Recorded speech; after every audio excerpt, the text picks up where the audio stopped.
Hello everyone, and welcome to the Fictional Vortex. So we are back with an interesting movie on what if Naruto was reborn as a hollow and became the king of Hueco Mundo, Bleach. But before we start, I just want to remind you to please subscribe to my channel and hit the like button if you enjoy my content. Let's start the story. Chapter 1. The Death and Rebirth. Blood pooled beneath him, staining the fractured earth crimson. The war had ended, peace achieved. But for Uzumaki Naruto, the price had been higher than anyone anticipated. His vision blurred as he stared up at the sky, oddly serene despite the chaos that had raged only moments before. "Kurama," he whispered, feeling the fox's chakra flickering within him like a dying flame. "I guess we didn't make it after all." The Nine Tails remained silent, but Naruto felt a wave of something almost like grief emanating from the ancient entity. After everything, after all their battles together, this was how it would end, not with a roar but with quiet acceptance. Sakura's tear-streaked face appeared above him, her hands glowing green with healing chakra that they both knew would be insufficient. The damage was too extensive, his life force draining away with each labored breath. "Don't you dare," she hissed, pressing harder as if determination alone could mend the irreparable. "Don't you dare leave us, Naruto." He tried to smile, tasting copper on his lips. "Sorry, Sakura-chan, I think I've finally found something, even I can't bounce back from." Behind her, he could mock out the blurred figures of his friends. Sasuke stood motionless, his face unreadable but his clenched fists betraying his emotion. Kakashi, Shikamaru, Hinata, all watching in disbelief as their seemingly invincible comrades slipped away. "The world's in your hands now," Naruto managed, his voice barely audible. "Make it better than the one we had." The sky above him seemed to darken, not with clouds but with the encroaching veil of death. Naruto wasn't afraid, not really. He'd faced death too many times to fear it now. His only regret was leaving behind the dream of becoming Hokage, of guiding the shinobi world into a new era. As his consciousness began to fade, he felt Kurama's presence surround him protectively. "Kit," the fox's voice resonated within his mind, "our chakra has been too deeply intertwined. What happens next, I cannot predict, but whatever awaits, I will not leave your side." Those were the last words Naruto heard before darkness claimed him, before his body went limp in Sakura's arms despite her desperate pleas. Uzumaki Naruto, child of prophecy, hero of the Fourth Great Ninja War, died as he had lived, surrounded by those who loved him, fighting until his final breath for a better world. But death, he would soon discover, was merely the beginning. Darkness. Suffocating, absolute darkness pressing in from all sides. Naruto couldn't breathe, couldn't move, couldn't think beyond a crushing sense of wrongness. This wasn't death as he'd imagined it. There was no peaceful reunion with his parents, no warm embrace from Jiraiya. Only a void that seemed to swallow his very essence. Time lost meaning as he drifted through the nothingness, his identity fragmenting like scattered puzzle pieces. Who was he? What was he? Memories flickered like ing fireflies, a mountain with faces carved in stone, a bowl of something warm and comforting, a silver-haired man with a masked face, a promise made to someone important. But with each passing moment, these fragments grew fainter, slipping away like water through cupped hands. Then came the hunger. It started as a distant discomfort, a hollow ache deep within what remained of his being. But it grew, expanded, consumed until it was all he could feel. Ravenous, insatiable hunger unlike anything he'd ever experienced. It twisted what remained of his consciousness, shredding rationality and replacing it with primal need. Feed. The single thought eclipsed all others. The hunger was no longer merely part of him, it had become him. And suddenly, where there had been nothing, there was something. A thin thread of energy pulsing in the darkness, calling to him. Without understanding how, he moved toward it, drawn inexorably to the promise of relief. The void around him tore open, reality splitting along invisible seams. He emerged into a world unlike any he'd known, a vast desert stretching endlessly beneath a black sky, illuminated only by a crescent moon that cast everything in ghostly white light. But he had no time to wonder at this strange landscape. The hunger drove him forward, toward the source of energy that beckoned. A small creature scuttled across the white sand, Somethi. That might once have been human but now resembled a misshapen doll with a bone-white mask and a gaping hole through its chest. Without hesitation, without thought, Naruto pounced. Only he wasn't Naruto anymore. He was hunger given form. Desperation made manifest. His body moved unfamiliarly. Too many limbs, too much power coiled within muscles he didn't recognize. But it didn't matter. Nothing mattered except silencing the screaming void within him. The smaller creature didn't stand a chance. He tore into it, consuming its essence, feeling its energy flow into him. For one blissful moment, the hunger subsided. In that brief clarity, horror dawned. What had he done? What had he become? But before the question could fully form, the hunger returned, somehow even more insistent than before. More. Need more. Asterisk. He moved across the sand, driven by instinct alone. Another creature crossed his path, larger this time. It turned toward him, mask face regarding him warily. In that bone-white visage, Naruto caught his own reflection, a towering form, insectoid and monstrous, with a mask that bore no resemblance to the face he once knew. The creature attacked first, perhaps sensing his momentary hesitation.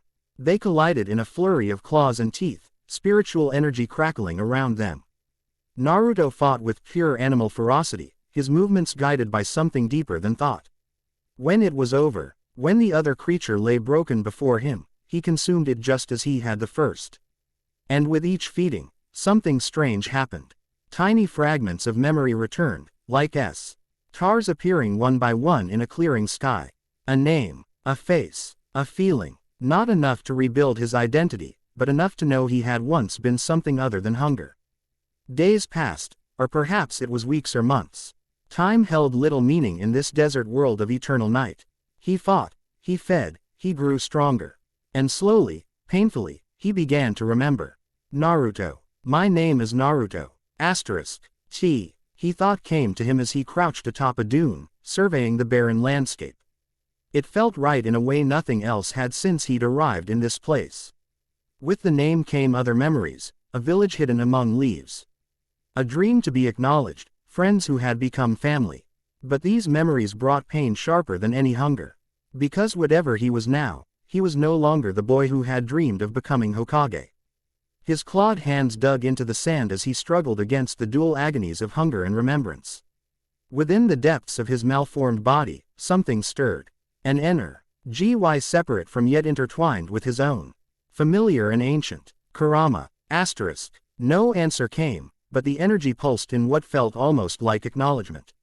The Nine Tails hadn't spoken to him since his transformation. But Naruto now understood that some fragment of the Great Fox had followed him into this afterlife. Not enough to maintain their partnership as it had been, but enough to keep a spark of his true self alive amidst the all-consuming hunger.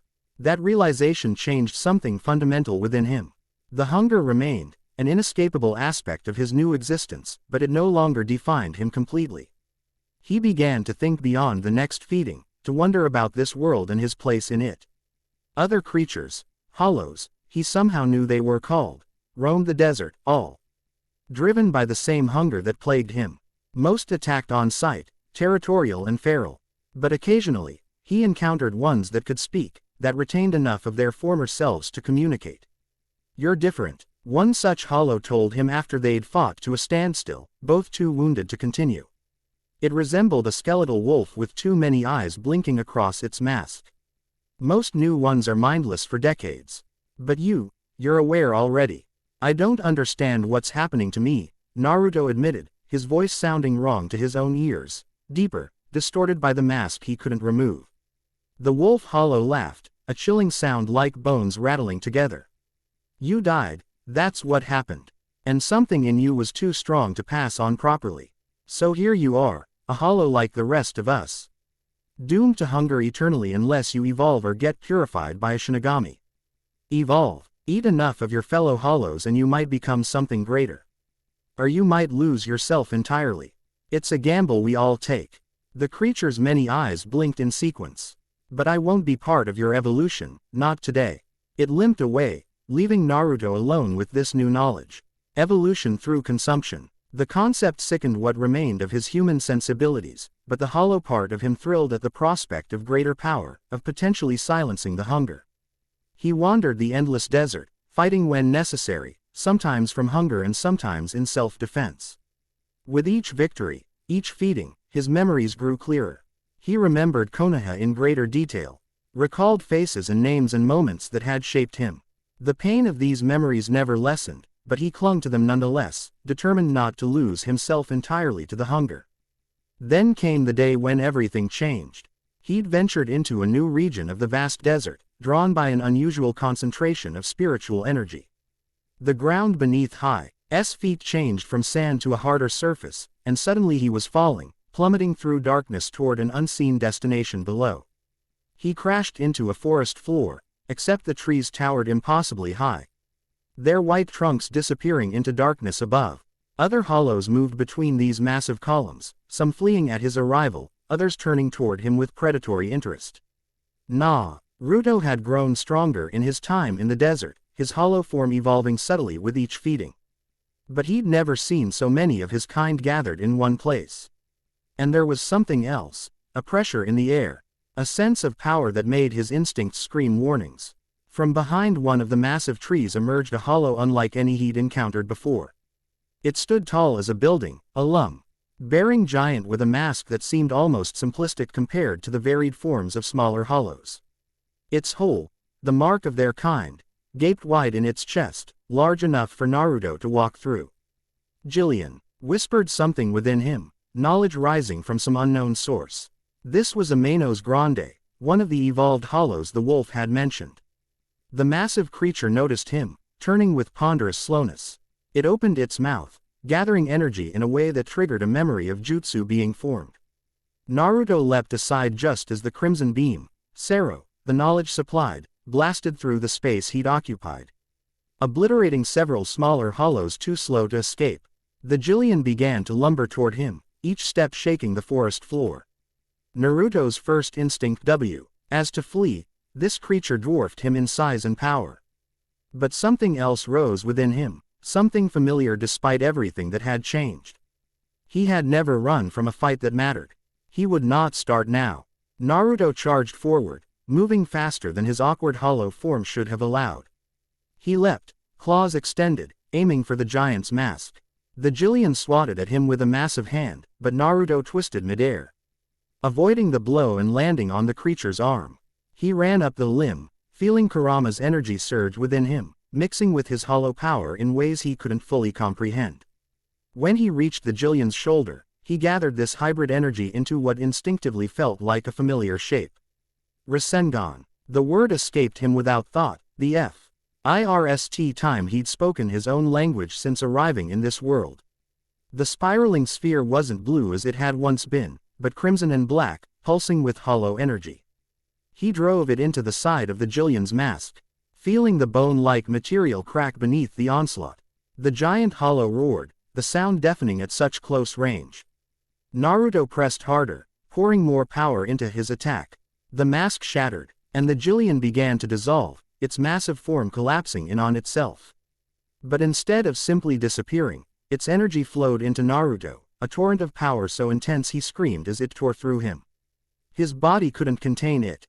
He felt himself changing, growing. The hunger, ever present since his arrival, intensified 100-fold, threatening to consume his sanity. In desperation, he reached for the remnants of Kurama within him. "Help me, asterisk." The fox's energy responded, coiling around his core, helping to channel and contain the influx of power. Something was happening, something beyond the normal evolution the wolf hollow had described. The combination of Naruto's human will, Kurama's chakra, and the hollow energy created something unprecedented. Other Jillians had gathered, attracted by the disturbance. They watched impassively as Naruto's form blurred and shifted, expanding toward their size but never quite reaching it. When the transformation finally stabilized, he stood perhaps half as tall as the average Jillian, his mask more intricate than theirs, marked with swirling patterns reminiscent of his former facial markings. One of the giants stepped forward, opening its mouth to fire another Sero. Naruto reacted instinctively, gathering energy in his own maw. The beam that erupted wasn't the standard crimson but a swirling mixture of red and gold. It tore through the Jillian's attack and continued on to blast a hole through its mask. As the creature fell, the others hesitated, their limited intelligence registering the threat he posed. Naruto didn't wait for them to decide. He attacked, moving with speed impossible for a normal Jillian, tearing through their ranks with power that surprised even him. When it was over, the last giant had fallen and been consumed, Naruto stood alone in the forest clearing. The hunger had receded to a manageable level for the first time since his transformation. His mind felt clearer, memories more accessible. He remembered everything now, his childhood as Konoha's pariah, finding friends and acknowledgement, the wars and battles, his final moments surrounded by those he loved. He remembered Kurama, their partnership, their friendship. "Are you still there?" he called inwardly. A weak pulse of energy answered him. Not words, not consciousness as he'd known it, but confirma. Chion that some essence of the Nine Tails remained. Days passed in the forest of Manos, each one bringing new battles as Jillians and smaller hollows alike challenged him. Naruto began to understand the hierarchy of this world. The evolution from common hollow to Jillian to something beyond. He was caught between stages, neither a true Jillian nor what came after, but something unique. He consumed more Jillians, growing stronger with each one. But unlike others of his kind, he didn't hunt the weaker hollows that scurried between the massive trees. Something of his former self, his belief in protecting the vulnerable, remained intact despite everything. This selective hunting attracted attention. Other Jillians began to follow him, first one, then another, until he led a small pack through the forest. None could communicate beyond basic instincts, but they recognized his strength and the protection he offered from other predators. Naruto didn't fully understand why he accepted these followers. Perhaps some part of him remembered leading others, being responsible for their welfare. Or perhaps he simply craved connection in this world of endless hunger and battle. The true change came after he'd consumed his 100th Jillian. The transformation began during a rare moment of rest, his massive form leaning against one of the quartz-like trees. Pain lanced through him, sharper than anything he'd experienced since his initial transformation into a hollow. His body contracted, energy condensing into a smaller, more concentrated form. His followers watched, making distressed sounds as their leader changed before them. When the process finished, Naruto stood barely taller than a human, his form now resembling a bipedal fox with 9 writhing tails composed of red-tinged spiritual energy. His mask had changed as well, becoming a vulpine visage that covered the upper portion of his face while leaving the lower jaw exposed. And he could think with perfect clarity, the hunger still present but now a background hum rather than an all-consuming need. "Ijukas," he said aloud, the knowledge appearing in his mind from that same mysterious source. He had evolved again, becoming something greater than a Jillian. His followers, still trapped in their Jillian forms, regarded him with what seemed like confusion. Without their leader's size to guide them, they milled about uncertainly. Naruto approached the nearest one, placing a clawed hand on its massive leg. "I'm still here," he told it, unsure if it could understand. "I'm still your leader." The Jillian made a ow sound that might have been acknowledgement. But Naruto knew these relationships had changed fundamentally. He was no longer one of them, no longer bound by the same limitations. He spent what might have been weeks in this new form, exploring his enhanced abilities. He could move faster than ever before, focus his energy with greater precision. The crimson and gold Sero he developed as a gilly, and had evolved into something he instinctively called Sero Rasengan, a spiraling beam of concentrated destruction that could penetrate almost any defense.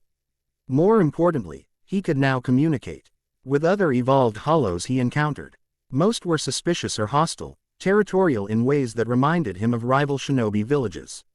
But occasionally he found ones willing to share knowledge of this world, Hueco Mundo. He learned it was called, and the realms beyond. "There's the human world," explained a serpentine Ijukas who'd agreed to a temporary truce. "And the soul society where the Shinigami live. They hunt us, purify us with their Zanpakuto. Being cut down by their swords is supposedly better than this existence. You get reincarnated into the cycle of human life again. And if we evolve further?" Naruto asked, finding his new voice still strange. deeper than his human voice had been, with a resonant quality that seemed to carry across the sands. The serpent's mask shifted in what might have been a smile. Vast, O Lord, the pinnacle of hollow evolution. They say they're as rare as stars in daylight, and more powerful than captains of the Gote 13. You've never seen one. Few haven't lived to tell of it. They stay far from here, ruling their territories in the deeper deserts. The serpent regarded him thoughtfully. You're unusual, Fox. Most Ijukas guard their territory zealously, hunt alone. Yet you keep those Jillians like pets and speak to strangers without attacking. Where did you come from? Naruto considered the question. Somewhere very far from here. A different world entirely. That explains it, perhaps. You haven't fully embraced what it means to be hollow. The serpent slithered closer, its bone-white coils reflecting moonlight. Let me give you some advice, stranger. This mercy you show, this restraint, it will get you killed eventually. In Hueco Mundo, it's devour or be devoured. There is no other law. With that warning, the serpent departed, leaving Naruto to ponder its words.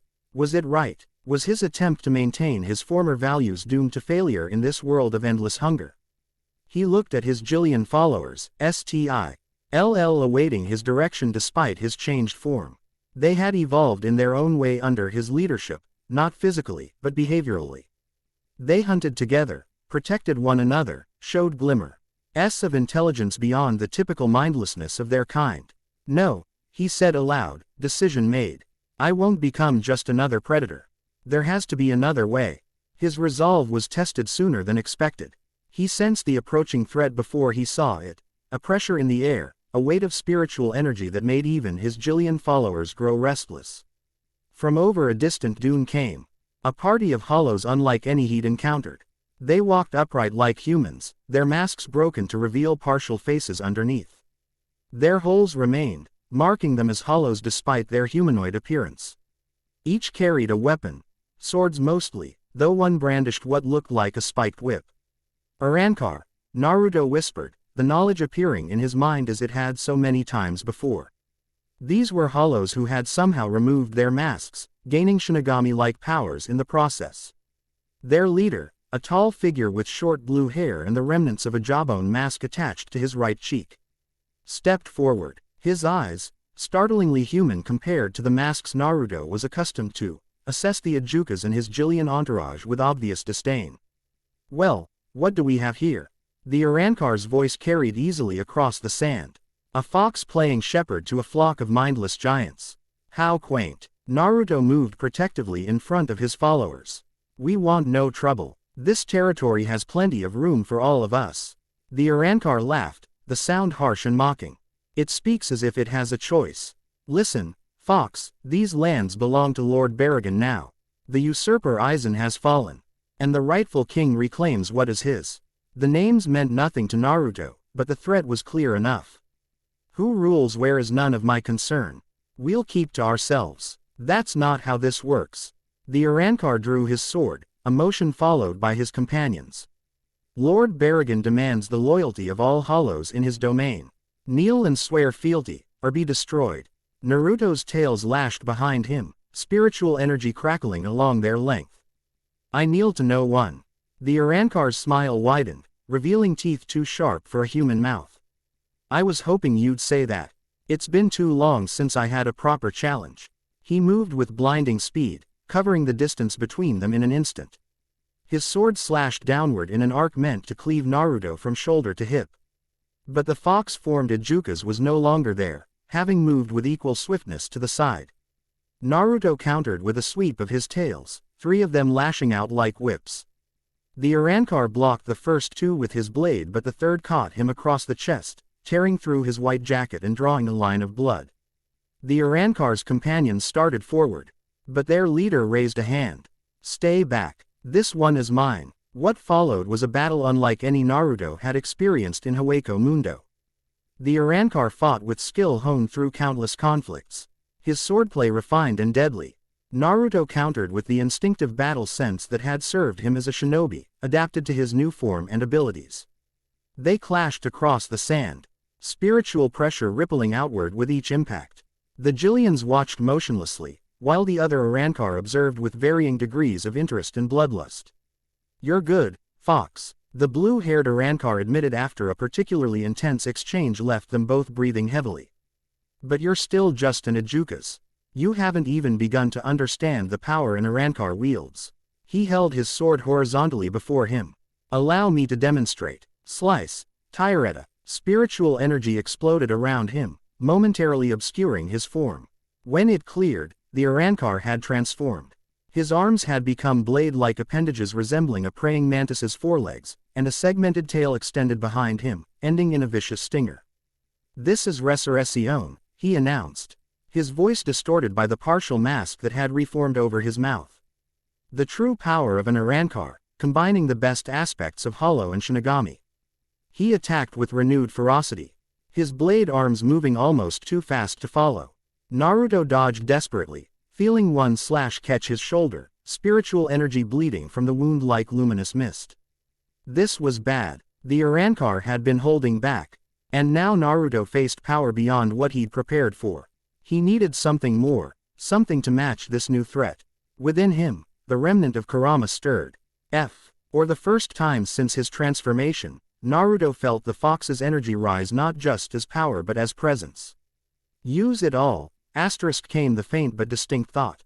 "My final gift to you, Kit." Understanding flashed through Naruto's mind. The fragment of Kurama that had followed him into death, that had helped him maintain his identity through the horror of becoming a hollow, it was offering itself completely. A final merging that would forever change them both. "Kurama," he whispered, dodging another slash from the arrancar. "Thank you, old friend." He reached inward, embracing that familiar energy one last time.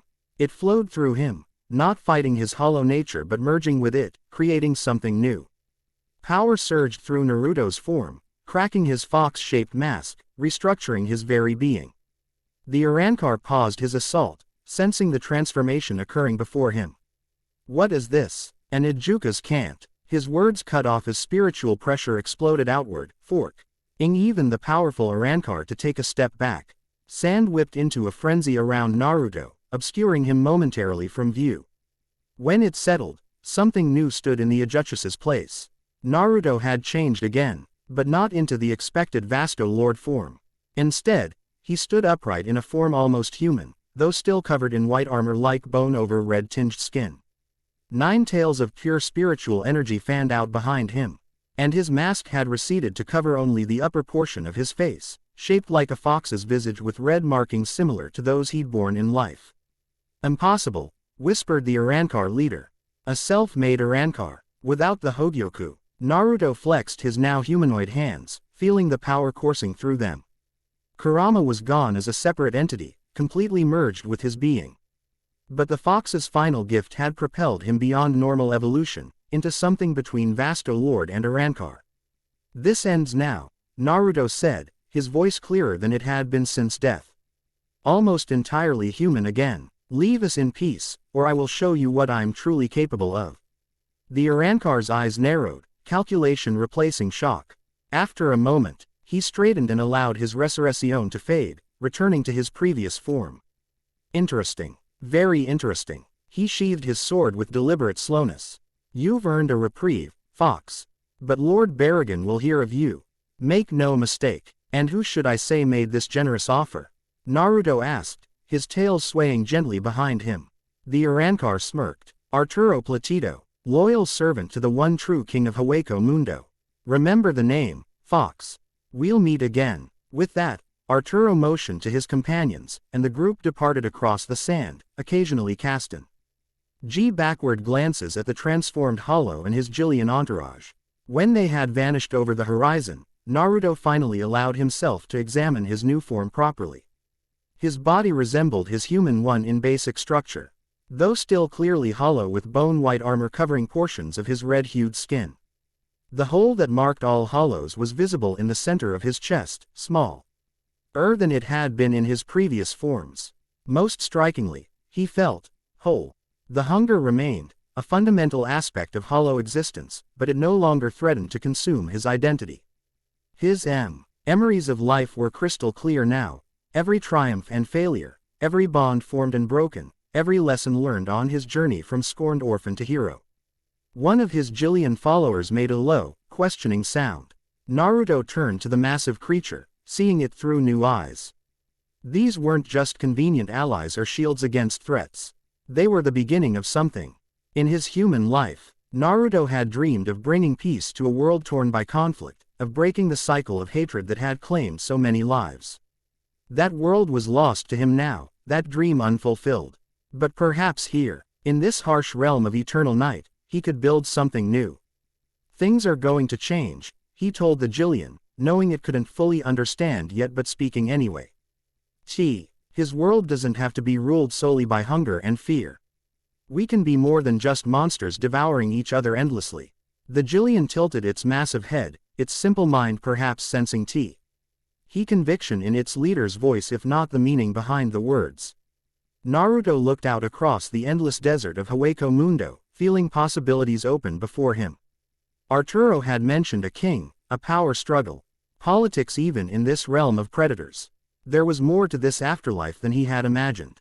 And with his new power, his clear mind, and the legacy of both his human life and Kurama's final sacrifice, he could carve out a place in it, not just for himself, but for any hollow willing to evolve beyond mere hunger. This is just the beginning, Naruto said, his voice carrying across the silent sands. In the distance, the massive structure of Las Noches rose from the desert like a promise or a challenge. Whatever awaited him there, whatever this afterlife had in store, Uzumaki Naruto, shinobi, hollow, something in between, would face it head-on. Just as he always had. Chapter 1 End Chapter 2, Shadows of the Past. Night never ended in Hueco Mundo. The crescent moon hung frozen against the black sky, casting its pale light over endless white dunes. Naruto crouched atop one such dune, his 9 energy tails curled around him, eyes fixed on his quarry. Below, 3A, Juch's class hollows congregated around the remains of a lesser hollow. They hadn't detected him yet, a fact that still surprised him. Despite his considerable spiritual pressure, he developed a knack for suppressing it, drawing on techniques that once helped him move undetected as a shinobi. Eating your own kind without hesitation, he murmured. As this all existence amounts to here. The largest Ijukas, shaped like a monstrous boar with tusks that curved back toward its skull, suddenly stiffened. It turned, scanning the area with glowing yellow eyes. Someone's watching us, it grunted to its companions. Too late. Naruto had already moved. He descended upon them like a crimson comet, spiritual pressure unfolding around him in suffocating waves. The smallest Ijukas, a spindly sea reacher with too many joints, attempted to flee. Naruto's tail lashed out, wrapping around its leg and slamming it into the sand. Going somewhere? He asked, voice deceptively calm. The boar-shaped hollow charged, tusks lowered to impale. Naruto sidestepped with fluid grace, one hand shooting out to grab a tusk as it passed. With a single powerful motion, he wrenched the hollow's head sideways, driving it into the ground hard enough to crater the sand.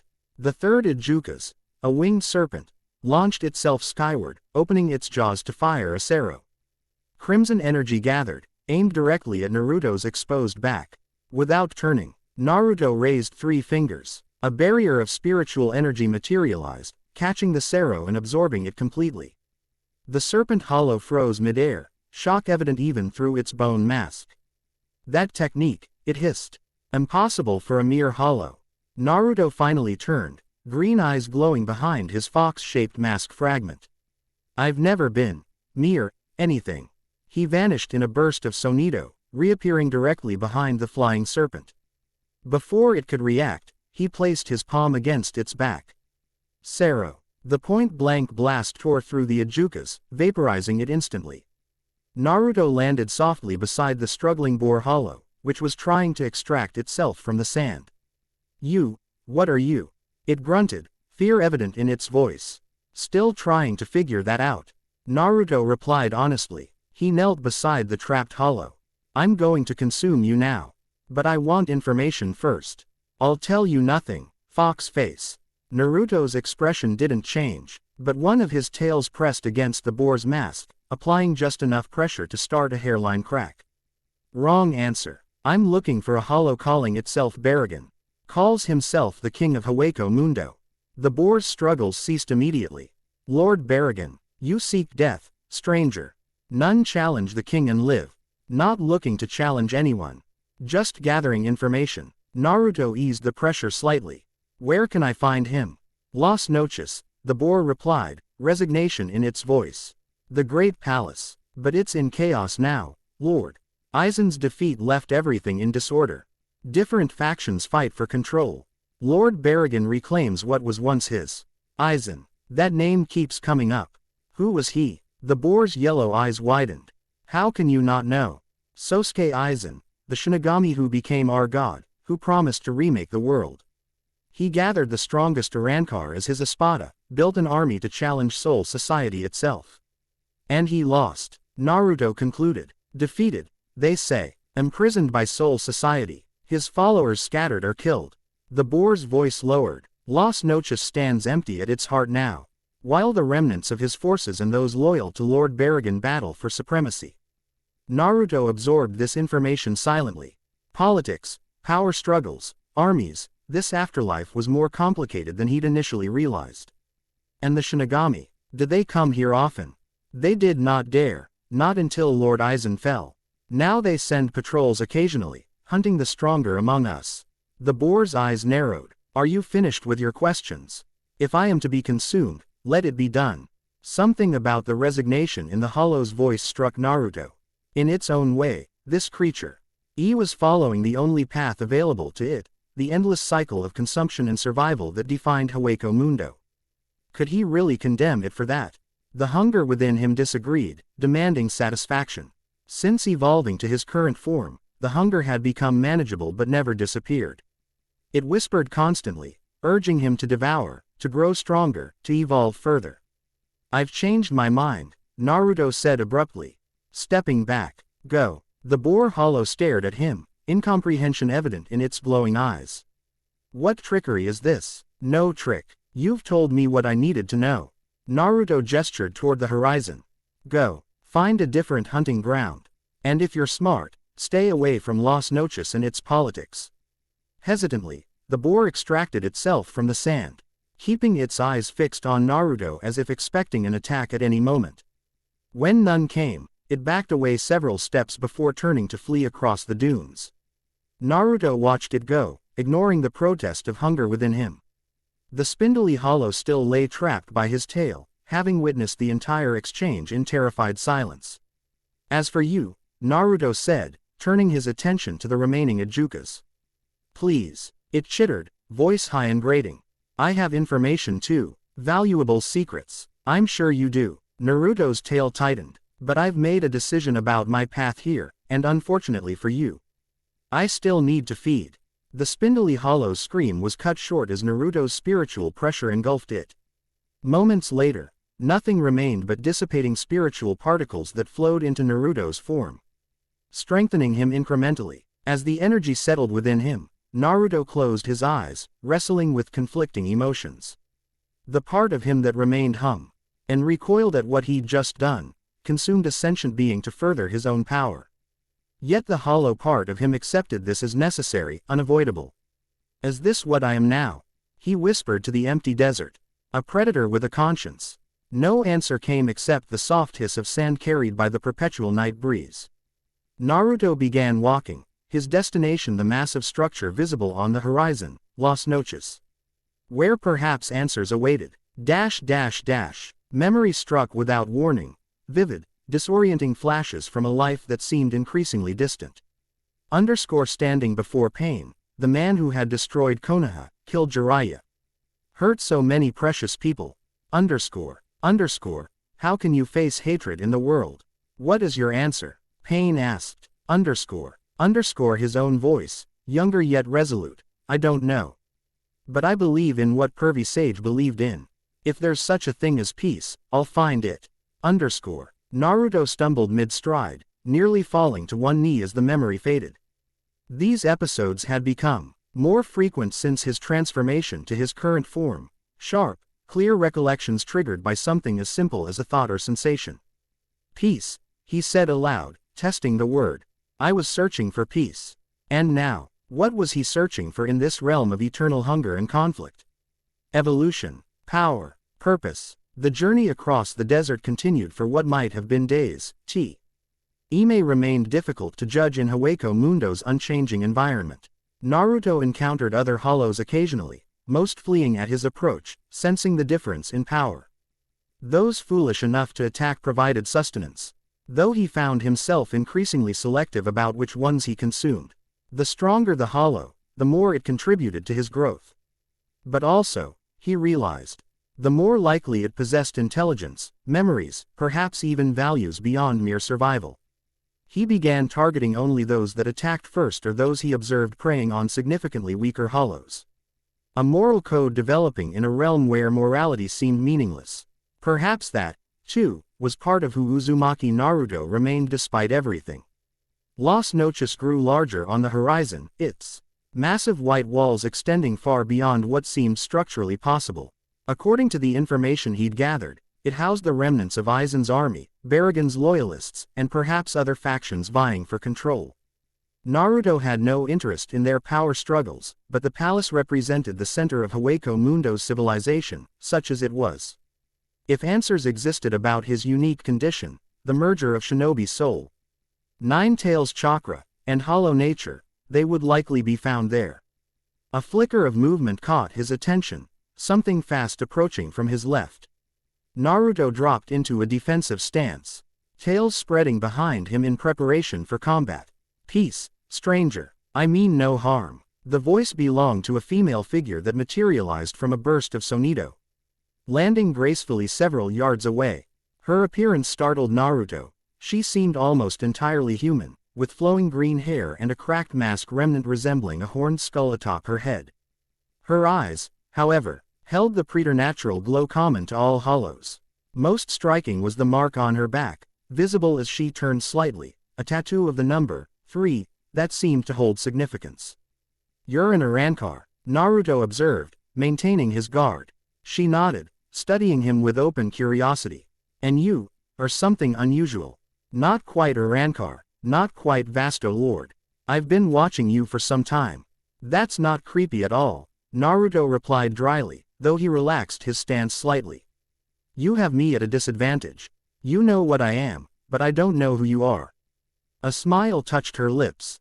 "Nalil tu Odelschwank. Though most simply call me Nell. Former Tercera Espada under Lord Aizen." Espada. The boar mentioned those, Aizen's strongest warriors. Indeed, though, former, is the operative word.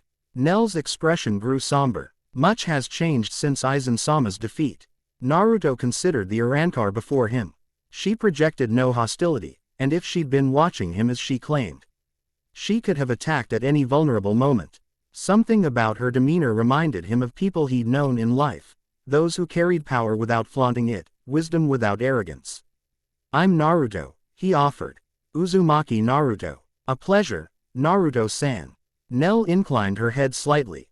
"You're heading toward Las Noches, I assume." "I am. Looking for answers about this." He gestured to his hybrid form. "And about Hueco Mundo in general. Still new to this whole, being dead, situation." Nell's eyes widened slightly. "You remember your human life with such clarity. Is that unusual? Most hollows retain only fragments at best. Emotions, traumatic moments, perhaps a name. The transformation typically consumes most of who we were." She stepped closer, examining him with newfound interest. "Yet you speak of your past as if it happened yesterday." Naruto nodded slowly. "I remember everything. My childhood, my friends, how I died. And I remember Kurama, the spirit that was sealed inside me during life." Sealed inside. Nell's expression registered shock. "You were a Jinchuriki." Now it was Naruto's turn to be surprised. "You know that term." "How?" Aizen-sama's research into spiritual dimensions was extensive. He documented many parallel worlds, including one where humans contained powerful spirits called Biju. Nell's gaze intensified. Such a being arriving in Hueco Mundo would indeed create something unprecedented. The spiritual composition alone would be extraordinarily complex. "So that's why I'm different?" Naruto asked. "Why I evolved so quickly. Maintained my memories. It would explain much." Nell glanced toward Las Noches. Though I suspect Aizen-sama would have given anything to study you himself. Fortunate for you that he's no longer here.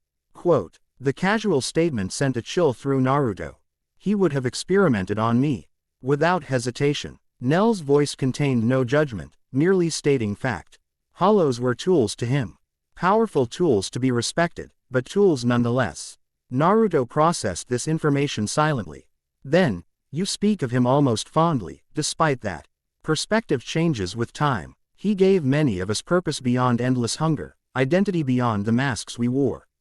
Nell smiled sadly. The tragedy of Aizen-sama was that he could have been truly great had ambition not consumed him. Something in her words resonated with memories of Sasuke, of Nagato, of others whose potential had been warped by darker impulses. I've known people like that, Naruto acknowledged. Nell seemed to make a decision. You seek answers, Naruto-san. I may be able to provide some. But Las Noches in its current state is no place for straightforward inquiries. Barragan's forces control the western sections. Halibel's the east. The central chambers remain contested. Venturing there unprepared would lead to unnecessary conflict. You're offering to help me? Naruto asked skeptically. Why? Curiosity. Primarily. You represent something new in a very old existence. Nell's expression grew serious. And caution. Your power is considerable already, and if my theory about your nature is correct, your potential exceeds most hollows. Better to have such a force as an ally than an unknown variable. Pragmatic, honest, and direct, Naruto found himself appreciating the green-haired arrancar's approach. All right, where do we start? Not in Las Noches, despite your intentions. There's a safer location where we can speak freely, away from factional politics. Nell gestu, read toward a different direction than Naruto had been traveling. My companions await there. Companions. Nell's serious expression cracked, replaced by an unexpected smile. You'll see. They're quite unique. Nell's unique companions proved to be an understatement. Dondochaka and Pesci, both arrancar themselves though clearly less powerful than Nell, greeted their leader's return with animated enthusiasm that bordered on comedic. Nell-sama, you found him. The fox man with the fancy tails. Pesci, tall and insect-like in appearance, circled Naruto with undisguised curiosity. Is he strong? He looks strong. Not as strong as Nell-sama, of course, no one is, don't you know. Dondochaka, larger and more rotund, kept a respectful distance but vibrated with excitement. Nell's demeanor changed subtly around them. Her regal bearing softening into something almost sisterly. Yes, this is Naruto. He'll be staying with us briefly while we exchange information. Their hideout was a series of interconnected caves beneath a massive rock formation, invisible from the surface unless one knew exactly where to look. Inside, the space had been modified for comfort, a surprising concept in Hueco Mundo. Cushions made from what appeared to be hollow hide were arranged around a central area, and various artifacts from the human world lay scattered about. You've been to the living world, Naruto observed, picking up what appeared to be a children's toy. Occasionally, Nell confirmed, the barriers between worlds thin in certain locations. With care, one can pass through without causing disruption. Naruto settled cross-legged on one of the cushions, his tails arranging themselves neatly behind him. So, these answers you mentioned. Nell dismissed her companions with a gentle gesture, waiting until they retreated to a different chamber before speaking. What do you wish to know first? About your nature, or about the world you now inhabit? Let's start with Hueco Mundo. The more I understand this place, the better I can navigate it. Nell nodded approvingly. Wise. Hueco Mundo exists as a counterbalance to Soul Society, a realm of spiritual particles where hollows reside. The cycle is meant to be straightforward. Human souls that aren't guided to Soul Society by Shinigami eventually lose their chain of fate and become hollows. Shinigami then purify these hollows with their Zanpakuto, sending them to Soul Society or, if they committed grave sins as hollows, to hell. But some hollows evolve, Naruto prompted. Yes, through consumption of other hollows, some grow powerful enough to become Jillian, the massive, mindless creatures you've encountered. Most Jillian remain indifferentiated masses of consumed souls.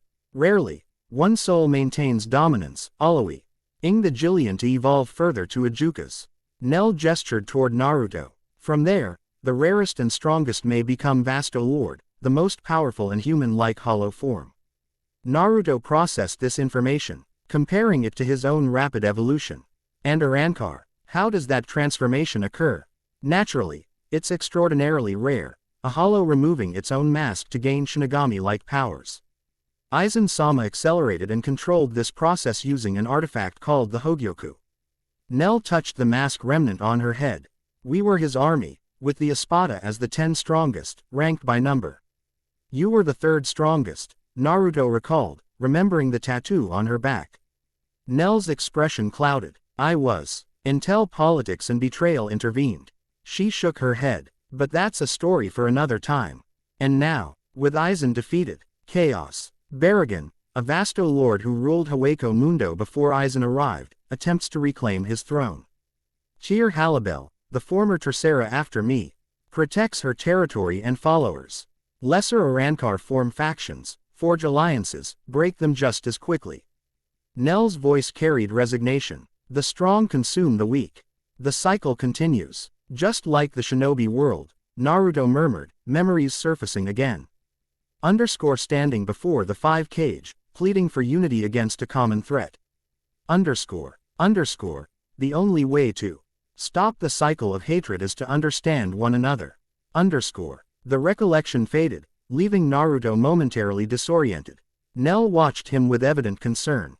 These memories trouble you, she observed. Not the memories themselves, just realizing how similar this world is to the one I left. Naruto looked up, meeting her gaze directly.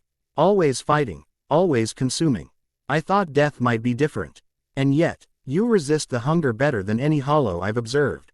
You show mercy, selectivity. Nell leaned forward. Now tell me, Naruto-san, what were you in life that makes you so different in death? The question opened a floodgate of memories and emotions. Naruto found himself recounting his life, the lonely childhood as Konoha's pariah, discovering the reason for the village's hatred. His journey to become Hokage, the friends who became family, the wars that shaped him, and finally, his death ensuring peace for those he loved. Nell listened without interruption, her expression thoughtful. When he finished, she remained silent for several moments. A remarkable life, she finally said. And the creature sealed within you, this 9 tails. Kurama, Naruto corrected. His name was Kurama. Kurama, Nell acknowledged. You believe he accompanied you in death. More than accompanied. He's part of me now, completely integrated. His final gift. Naruto place. Hand over the hollow hole in his chest. I think that's why I didn't become a normal hollow. Why I kept my memories, why I evolved so quickly. A Jinchuriki's soul merged with a tailed beast's chakra, then transformed into a hollow. Nell's eyes narrowed in thought. The spiritual implications are fascinating. You exist as a hybrid entity unlike anything documented in Hueco Mundo's history. Great, so I'm a freak in the afterlife too, Naruto said with a wry smile, though there was no bitterness in his tone. Nell smiled in return. Being unique has advantages. Your power grows differently than ordinary hollows. You adapt techniques from your previous life. And most importantly, you maintain your will, your values. Fat lot of good that does in a world of devour or be devoured, Naruto countered. Perhaps, Nell rose gracefully, or perhaps that's exactly what Hueco Mundo needs, someone who remembers there can be more to existence than endless consumption. Before Naruto could respond, Pesci burst into the chamber, his normally comical demeanor replaced by urgency. Nell-sama, Petros and his hunters approach from the east. They've tracked us. Nell's expression hardened instantly. How many? At least 20 arrancar, and something bigger. A Vasto Lord, I think. Pesci's voice trembled slightly. They're demanding we surrender you and the Fox Abomination to Lord Baragon. Naruto stood, spiritual pressure already beginning to swirl around him. Friends of yours? Hardly. Nell's hand moved to the sword at her hip. Petros serves Baragon unquestioningly. If he's found us, it means the self-proclaimed king has taken interest in you. Should I be flattered? Naruto asked sarcastically. Concerned would be more appropriate. Nell's eyes met his. We should separate. I'll draw them east, away from. No, Naruto interrupted. I don't abandon allies. Ever. The conviction in his voice seemed to surprise Nell. After a moment, she nodded. Then we face them together. But understand, Petros won't take prisoners. This will be a battle to the death. Naruto's tails flared with spiritual energy.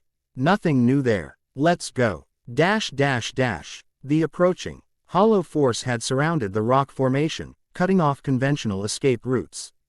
From their elevated position at the cave entrance, Naruto and Nell observed their opponents, primarily arrancar of varying strength, led by a tall, aristocratic-looking figure with swept-back dark hair and the remnant of a mask forming a crest-like structure above his left ear. Petros, Nell confirmed in a whisper. Former Fracken elevated to leadership after Aizen's fall. Cunning, ruthless, ambitious. And the big one? Naruto asked, indicating a towering figure hanging back from the main group. Even at a distance, this hollow emanated oppressive spiritual pressure. Unlike the humanoid arrancar, it retained a more bestial appearance, a massive quadrupedal form resembling a saber-toothed tiger with bone-white armor covering vital areas. 6 eyes glowed red in its skull-like face, and twin tails ending in blade-like protrusions lashed behind it. Raiu. Nell's voice carried rare apprehension. A Vasto lord loyal to Baragon, rumored to have consumed over 1,000 Ejukas to achieve his form. Even the Espada treated him with caution. Sounds fun, Naruto remarked, causing Nell to look at him sharply. To her surprise, he was smiling, not with bloodlust or bravado, but with the calm confidence of someone who had faced impossible odds before. Below, Petros stepped forward, voice carrying effortlessly up the rocky slope. Nalil tu Odelschwank, your presence is requested by Lord Baragon, rightful king of Hueco Mundo. Surrender yourself and the anomaly you harbor, and your Fracken will be spared. Nell stepped into view, one hand resting casually on her sword. Bold words from Baragon's messenger boy.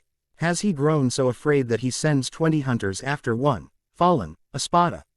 Petros's expression darkened at the taunt. Your arrogance hasn't dimmed, I see. Lord Baragon's interest lies primarily with your companion, the Fox Hollow who defies natural evolution. His scientists are most eager to examine such a specimen. Scientists, Naruto whispered, former members of Shielaporo's research division, Nell explained under her breath. Their experiments make Orochimaru sound humane. The name triggered another flash of memory. Pale skin, serpentine eyes, the cold calculation of a man who viewed people as specimens. Naruto's spiritual pressure spiked involuntarily, causing several of the weaker arrancar below to step back. I'll pass on being a lab rat, Naruto called out, stepping forward to stand beside Nell. But if Baragon wants to meet me so badly, he can come himself. I don't deal with messengers. Raiu, the massive Vasto lord, rumbled with what might have been laughter. The anomaly has spirit. Breaking it will be satisfying. Petros raised a hand. Final warning, Nalil, surrender or enough talk. Naruto's form blurred, disappearing in a burst of speed that surprised even Nell. He reappeared directly before Petros, one hand already wrapped. Head around the startled arrancar's throat. I'm not big on long-winded threats. Chaos erupted instantly. The arrancar force surged forward, weapons drawn. Nell Flash stepped into their midst, her sword moving in precise, deadly arcs that dropped 2 opponents before they could even register her presence. Dondochaka and Pesci emerged from hiding positions, their own attacks focused on creating maximum disruption rather than lethality. Petros broke free from Naruto's grip with a powerful spiritual pulse, drawing his sword in the same motion. Impudent creature, I'll deliver you to Lord Baragon in pieces. Their blades clashed. Petros's sword against a blade of condensed spiritual energy Naruto had formed from his palm, a technique adapted from his wind nature chakra in life. The impact sent shockwaves across the battlefield, staggering nearby combatants. You fight like a Shinigami, Petros hissed, genuine surprise in his voice. I fight like me, Naruto countered, pushing forward, with strength that forced Petros to give ground. Nearby, Nell moved with lethal grace through the arrancar ranks, her fighting style elegant yet devastatingly effective. She appeared almost to be dancing, each movement flowing into the next as opponents fell around her. Raiu, however, had yet to engage. The massive Vasto Lord observed the battle with calculating patience, 6 eyes tracking Naruto's movements specifically. When Naruto disengaged from Petros after landing a slashing blow across the arrancar's chest, Raiu finally moved. For something so large, its speed defied comprehension. One moment it stood observing from a distance, the next, massive claws tore through the space Naruto had occupied a heartbeat earlier. Reflexes, Raiu rumbled, six eyes blinking in sequence. Good. It's been too long since worthy prey presented itself. Naruto landed several yards away, assessing this new threat. The Vasto Lord's spiritual pressure was unlike anything he'd encountered in Hueco Mundo, dense, oppressive, ancient. This was a predator that had survived countless battles, consumed innumerable hollows to reach its current state. Nell, Naruto called out, handle the small fry, this one's mine. Nell glanced over, concern evident even as she dispatched another arrancar. Naruto-san, Raiu isn't an opponent to take lightly. Trust me, he replied, already moving to engage the massive hollow. Trust me. The words triggered another cascade of memories, standing before his friends as pain attacked Konoha, asking them to believe in him. Fighting Madara, coordinating with shinobi who had put their faith in his leadership. Always carrying the weight of others' trust, their belief that he could achieve the impossible. The recollection lasted only an instant, but it centered him. Connected him to who he had been. Who he still was, beneath the mask and hollow hole. Raiu charged, each massive paw leaving craters in the sand. Naruto met the charge head-on, nine tails spreading wide behind him. At the last possible moment, he sidestepped, one hand grabbing the Vasto Lord's armored shoulder while his tails wrapped around its forelegs. Using the monster's own momentum, Naruto heaved upward, flipping the massive beast onto its back with a thunderous impact that shook the entire battlefield. Before Raiu could recover, Naruto leapt high into the air, hands forming a familiar sequence. Multi-shadow clone technique. Energy exploded outward from Naruto's form, coalescing into dozens of perfect duplicates surrounding Raiu. The Vasto Lord's six eyes widened. In genuine shock, a reaction mirrored by every conscious combatant on the battlefield. Impossible, gasped Petros, momentarily forgetting his own battle with Nell. That's a Shinigami Kido variant, but without incantation or. Nell shook her head, understanding dawning. Not Kido. This is something from his human life, chakra techniques adapted to spiritual energy. The shadow clones descended on Raiu simultaneously, each attacking with coordinated precision. The Vasto Lord roared in fury, massive paws swinging in deadly arcs that dispelled clones on contact, but for each one destroyed, Annette. Her pressed the attack from a different angle. Enough! Raiu bellowed, spiritual pressure exploding outward in a concussive wave that destroyed the remaining clones and sent the real Naruto tumbling backward. The Vasto Lord rose to all fours, armor cracked in multiple places, rage evident in its glowing eyes. You dare use such trickery against me? I've consumed Ijukas who commanded armies. Your parlor tricks mean nothing.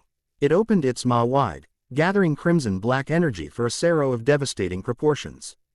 The spiritual pressure alone caused the sand beneath it to crystallize into glass. Naruto stood his ground, one hand extended palm up.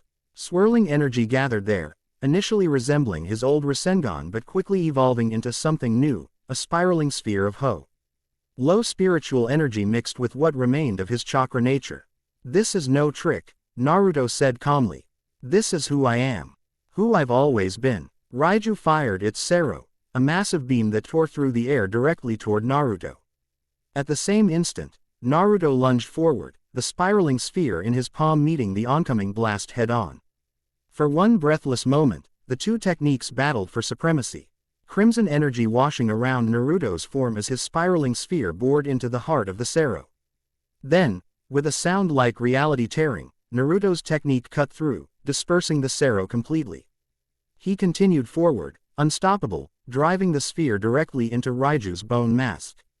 Hollow Rasengan. The impact shattered the Vasto Lord's mask, sending fractures spreading across its entire armored body. Raiu howled, not in rage but in genuine pain and disbelief, as its form began to break apart from the inside out. What are you? It managed, six eyes dim. As its spiritual energy hemorrhaged from countless fractures. Naruto stepped back, watching impassively as the once mighty predator collapsed. Someone who remembers there's more to strength than just consuming others. The remaining arrancar, witnessing their seemingly invincible champion fall, broke ranks immediately. Petros, bleeding from several wounds inflicted by Nell, backed away in evident shock. "This isn't over," he warned, though his voice lacked conviction. "Lord Barrigan will tell Barrigan exactly what happened here," Naruto interrupted, turning to face the retreating arrancar. His spiritual pressure unfurled around him, nine tails spreading wide in an intimidating display. "Tell him I have no interest in his politics or his throne. All I want is to be left in peace. But if he sends hunters after me or my allies again..." He left the threat unfinished, but its impact was unmistakable. Petros and his remaining forces retreated hastily, disappearing across the desert in bursts of sonido. When they had gone, Nell approached Naruto, sheathing her blade. Her expression held equal parts admiration and concern. "You defeated a Vasto lord," she stated, the fact still difficult to process. One that even the Espada treated with caution. Naruto knelt beside Raiju's dissolving form, watching as the spiritual energy began the natural process of redistribution. He was strong, but predictable. Too confident in raw power alone. Like many who rule through fear. Nell studied Naruto thoughtfully. "You showed remarkable restraint. Most would have consumed such a powerful opponent immediately." The hunger within Naruto stirred at the reminder, urging him to absorb the dissipating energy before it scattered completely. He resisted the impulse, rising to his feet. "That's not my path," he said simply. Nell opened her mouth to respond but paused, head tilting slightly as if detecting something beyond Naruto's perception. Her eyes widened. "We need to move," she said urgently. "Now. More of Barrigan's forces." "No." Nell's expression grew grave. "Shinigami. A patrol, moving this direction. They must have detected the spiritual disturbance from our battle." Dondochaka and Pesci appeared beside her, both showing signs of combat but no serious injuries. "Nell-sama, the emergency exit is ready," Pesci reported. "Good." Nell turned to Naruto. "We should separate temporarily. The Shinigami are likely tracking the highest spiritual pressures, yours and mine. If we divide, we improve our chances of avoiding confrontation." Naruto frowned, reluctant to abandon his new allies. "Where should we regroup?" "The eastern border of the Forest of Manos, 3 days from now." Nell placed a hand on his shoulder. "Be cautious, Naruto-san. Shinigami view all hollows as abominations to be purified. They will not see the person beneath the mask as I have." With that warning, Nell and her companions vanished in synchronized bursts of sonido, heading west across the desert. Naruto turned east, moving swiftly away from the battlefield and the approaching Shinigami patrol. He had covered perhaps 2 miles when he sensed it, a distinctive spiritual presence. Sure, unlike the hollows he'd encountered. It felt cleaner somehow, more ordered, yet no less powerful. And it was moving directly toward his position at remarkable speed. Naruto altered course, hoping to avoid confrontation. But the presence adjusted accordingly.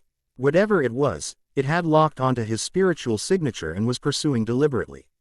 "So much for avoiding attention," he muttered, coming to a stop atop a dune. If confrontation was inevitable, better to face it on ground of his choosing. The Shinigami that appeared before him was not what he expected. Rather than some imposing warrior, she was a petite woman with short black hair cut in a precise bob, sharp violet eyes, and features that might have been called delicate if not for the intensity of her expression. She wore the standard black uniform Nell had described, with a white haori bearing an insignia on its back. At her waist hung a short sword, a zanpakuto. She assessed him silently, hand resting casually on her sword hilt but making no immediate move to draw it.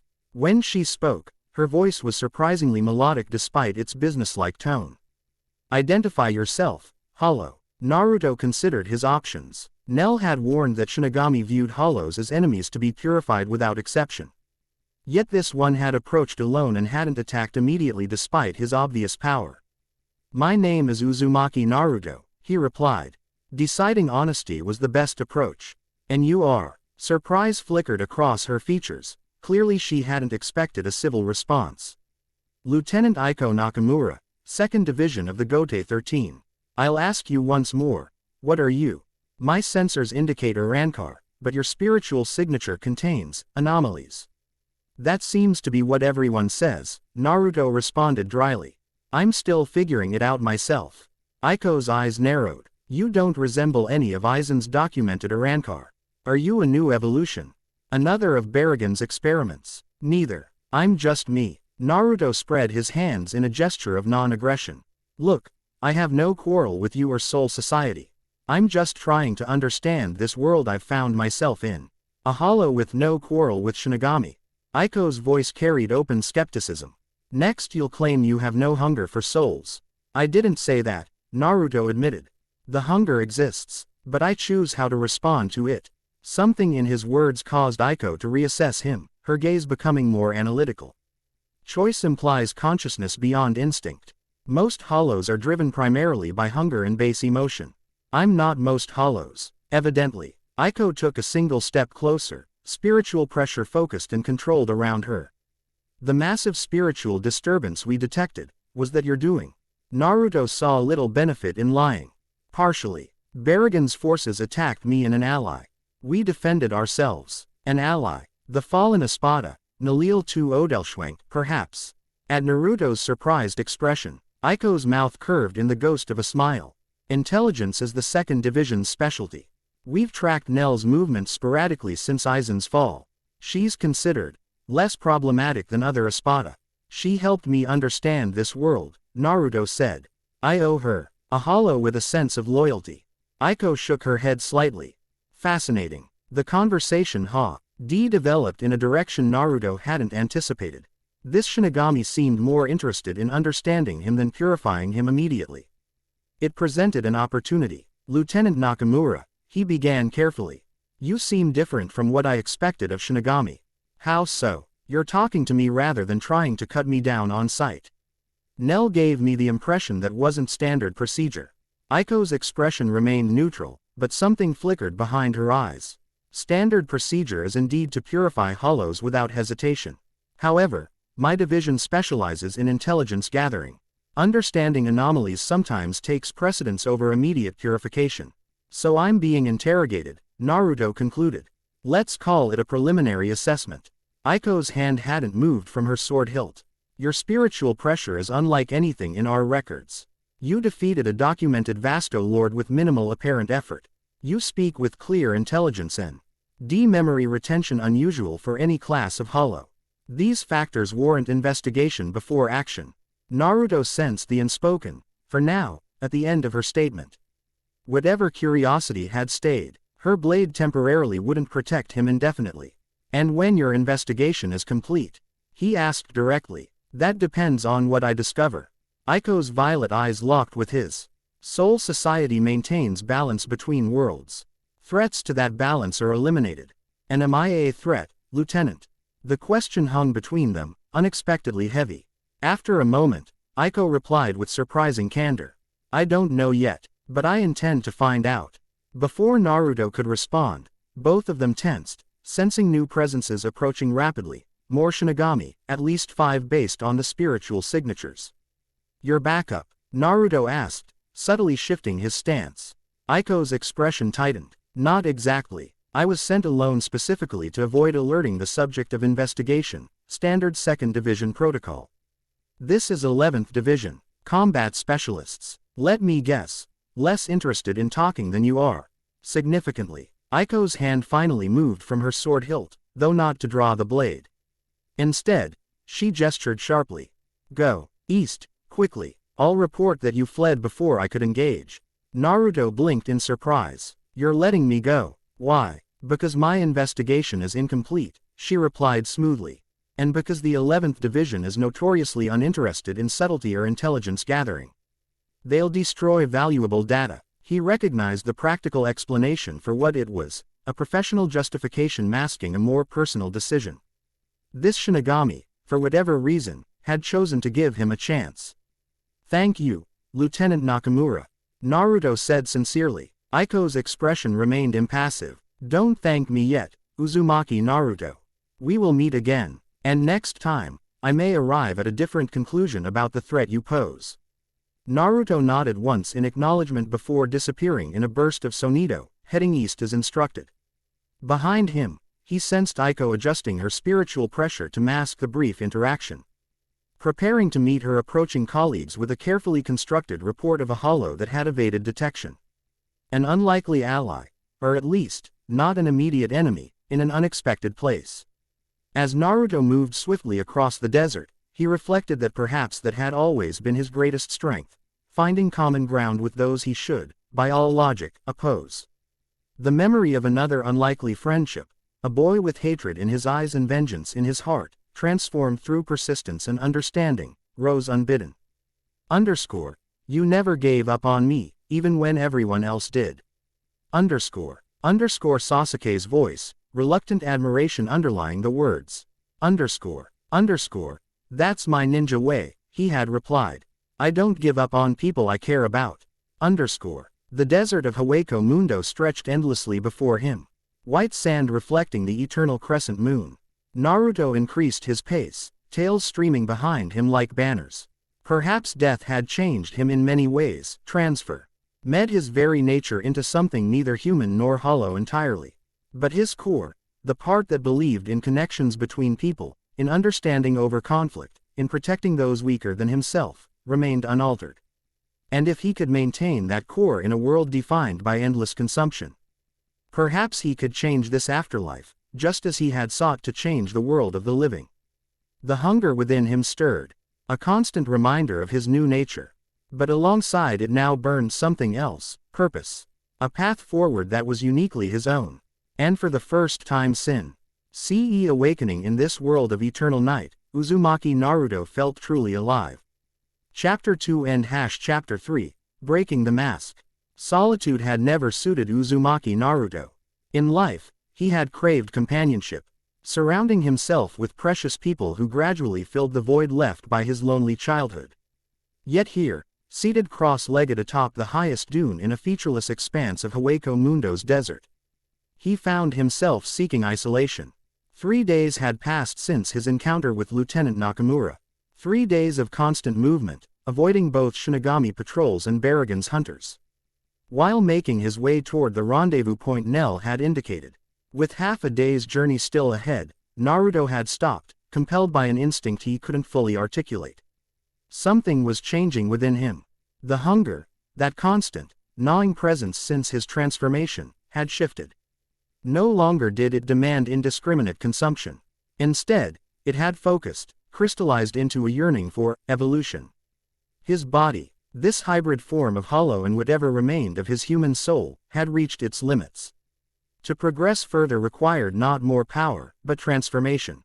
Crimson, tinged spiritual pressure swirled around him like gentle flame, 9 tails curled neatly behind his seated form. Naruto closed his eyes, turning his awareness inward as he had so often done in life when communing with Kurama. I know you're still there, he whispered. Not as you were, but something remains. No response came, not in words. Yet deep within his spiritual core, something pulsed in acknowledgement. The fox's consciousness had merged with his own during their final evolution, but impressions remained, emotions, instincts, and knowledge that weren't entirely his. Including knowledge of what came next. Naruto had witnessed Arturo's resurrection, seen Nell's arrancar form. He understood, intellectually, the principle behind removing one's mask to gain Shinigami-like powers. Yet something told him his path would differ, as it always had. Meditation in the middle of enemy territory. Bold strategy. The voice startled him from his introspection. Naruto's eyes snapped open, tails unfurling defensively as he located the speaker, a female hollow perched casually atop a nearby rock formation. Her form was surprisingly humanoid for a non-arrancar, slender and graceful with porcelain-white skin. A mask resembling a snarling feline covered her face entirely, with crimson markings streaking backward from eye holes that glowed amber. A mane of midnight blue hair cascaded down her back, moving slightly in the eternal breeze. Most notably, she projected no hostility. Her spiritual pressure, while considerable for an Ijuka's, remained carefully contained. Not bold, Naruto replied, relaxing marginally. Just necessary. The female hollow tilted her head, studying him with evident curiosity. You're him, aren't you? The fox anomaly everyone's whispering about. The one who defeated Raiu. News travels fast. Fear always does. She leapt from her perch, landing gracefully several yards from him. They say you fight like no hollow they've ever seen. That you command techniques from beyond Hueco Mundo. Naruto remained seated, though his senses stayed alert. And you came looking for me because... Curiosity. She circled him slowly, maintaining a respectful distance. Most powerful hollows hide in Las Noches these days, playing politics with Barragan or Haribel. Yet here you are, alone in the open desert, seemingly unconcerned with territory or alliance. I have other priorities, clearly. The female hollow completed her circle, stopping before him. My name is Serena. The directness surprised him. Names held power in Hueco Mundo. Most hollows guarded theirs carefully, sharing only with trusted allies.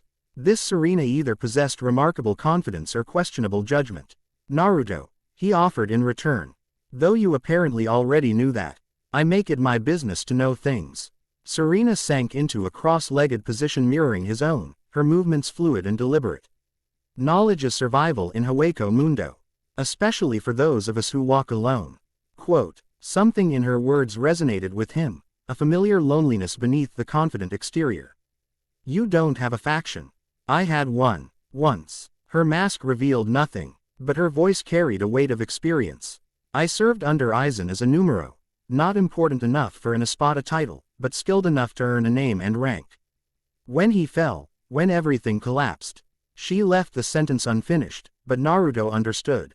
The chaos following Aizen's defeat had shattered many alliances, left countless arrancar and evolved hollows struggling to find new purpose. You survived, he observed. I adapted. Serena's tone hardened slightly. Those who couldn't either died or became pawns in someone else's game. Barragans, Haribels, various Espada remnants. I chose independence. Naruto studied her more carefully now. Though not an arrancar, her mask remained complete. She possessed intelligence and self-awareness uncommon among Ijukas. Her spiritual pressure, while controlled, hinted at significant potential.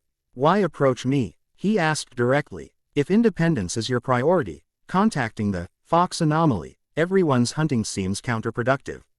Serena laughed, a surprisingly melodic sound from behind her fearsome mask. I didn't say I was wise, merely independent. Besides, she gestured to the empty desert around them. I don't see anyone hunting you at the moment. Give it time, Naruto replied dryly. Always so pessimistic, realistic. Barragan wants me as a specimen. Shinigami want me purified. Even allies like Nell have their own agendas. Quote, Serena leaned forward slightly. And what's your agenda, Fox Anomaly? What drives you to meditate alone in the desert instead of seeking strength through consumption like other hollows? The question struck closer to his current predicament than she could know. Naruto considered deflecting but found himself answering honestly instead. Evolution. But no, the kind that comes from endless feeding. There is no other kind, she stated matter-of-factly. There is for me. Naruto's tail swayed gently behind him. I've reached the limits of this form. To progress further requires transformation, breaking my mask, accessing the Shinigami-like powers that remain dormant within me. Serena went very still. You speak of becoming arrancar. Without the Hogyoku. Without Aizen's procedures. Precisely. Impossible. The word emerged flatly. Natural arrancar evolution requires centuries of development, perfect control of one's spiritual pressure. And typically involves reaching Vasto Lord state first. Naruto smiled behind his partial mask. I've built a career on achieving the impossible. Rather than argue further, Serena simply observed him with those glowing amber eyes. After a long moment, she asked, what makes you think you can succeed where countless others have failed? Instead of answering directly, Naruto countered with his own question. Why are you really here? Serena, truth this time. The directness seemed to catch her off guard. Her mask revealed nothing, but her spiritual pressure fluctuated briefly, a tell she couldn't completely suppress. Purpose, she finally admitted, voice softer. Since Aizen's fall, since losing my place, I've wandered without direction. Then rumors spread of something new in Hueco Mundo, a hollow who retained his humanity. Who commanded powers from another world entirely? Who chose which enemies to consume rather than feeding indiscriminately? She gestured expansively. Most dismiss these stories as exaggeration. I needed to see for myself if they were true. If perhaps, there might be a different path than endless consumption or servitude to would-be kings. The honesty in her words resonated with Naruto. How many lost souls had he encountered throughout his life? How many searching for purpose, for a different way forward than the one society or circumstances had dictated? Stay if you wish, he decided. What I attempt now has never been done, at least not in the way I intend. Having a witness might prove useful. Serena's surprise was palpable. You're going to attempt the transformation now. Here, quote, no better time, no better place. Naruto gestured to the empty desert surrounding them. Far from Las Noches politics. Minimal spiritual interference. And I sense the process won't wait much longer regardless. You could die, she pointed out. Or worse, lose yourself entirely, become a mindless hollow again. That's a risk I'll have to take. Serena shifted, clearly uncomfortable with his casual acceptance of the dangers. What do you need me to do? Nothing. Just observe. And if I become something unintended, do whatever is necessary. The implication hung heavy between them. After a moment, Serena nodded solemnly. I understand. With that settled, Naruto closed his eyes once more, allowing his consciousness to turn inward. His spiritual pressure began to intensify, swirling around him in increasingly concentrated patterns. Distantly, he registered Serena moving further away, giving him space while maintaining her vigil. At the core of his being, that place where human soul, hollow nature, and Kurama's legacy had merged into something unique. Unlike his meditations in life, no sewer mindscape greeted him, no towerin' gates behind which the Nine Tails dwelled. Instead, he found himself standing in an impossible landscape. Before him stretched a forest of massive trees with trunks as wide as buildings, their branches reaching toward a sky split perfectly down the middle, one half bright blue with a brilliant sun, the other deepest black with Hueco Mundo's crescent moon. The ground beneath his feet was divided similarly, lush grass to his right, white sand to his left. My inner world, Naruto whispered in understanding. The visualization of my spiritual landscape. He moved forward, instinctively knowing. His destination lay at the forest's center. As he walked, he noticed his appearance had changed.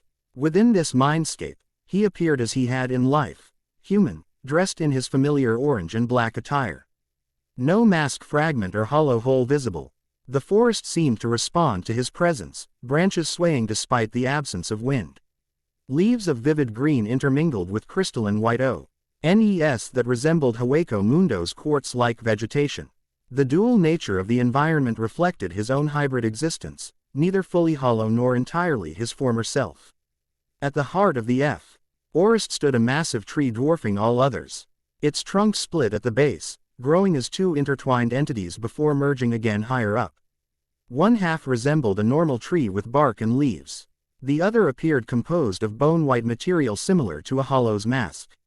Seated at the base of this tree, where the two halves emerged from the ground, was a figure Naruto recognized instantly despite its altered appearance. Kurama. The fox looked up, nine tails spread behind him in a fan. Unlike the massive Biju Naruto had known in life, this manifestation stood only slightly taller than a human.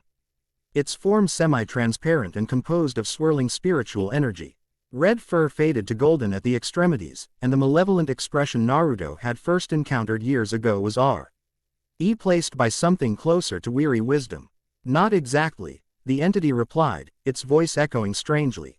What you see is merely an impression, the spiritual memory of what once was. Kurama sacrificed his individual consciousness during your evolution. I am what remains. Naruto approached slowly, emotions conflicting within him. But you have his memories, his knowledge, fragments, echoes. The fox-shaped entity gestured to their surroundings. This inner world exists at the boundary between what you were and what you have become.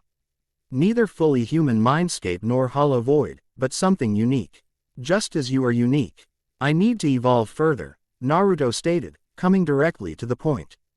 To break my mask completely, gain access to powers beyond my current form. Yes, the fox nodded. The transformation you seek differs from conventional arrancar evolution.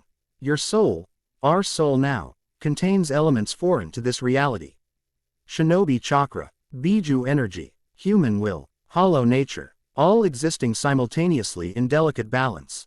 How do I proceed? Nell mentioned most arrancar were created artificially by Aizen. The natural process takes centuries. The fox rose, moving toward the great divided tree. For ordinary hollows, yes.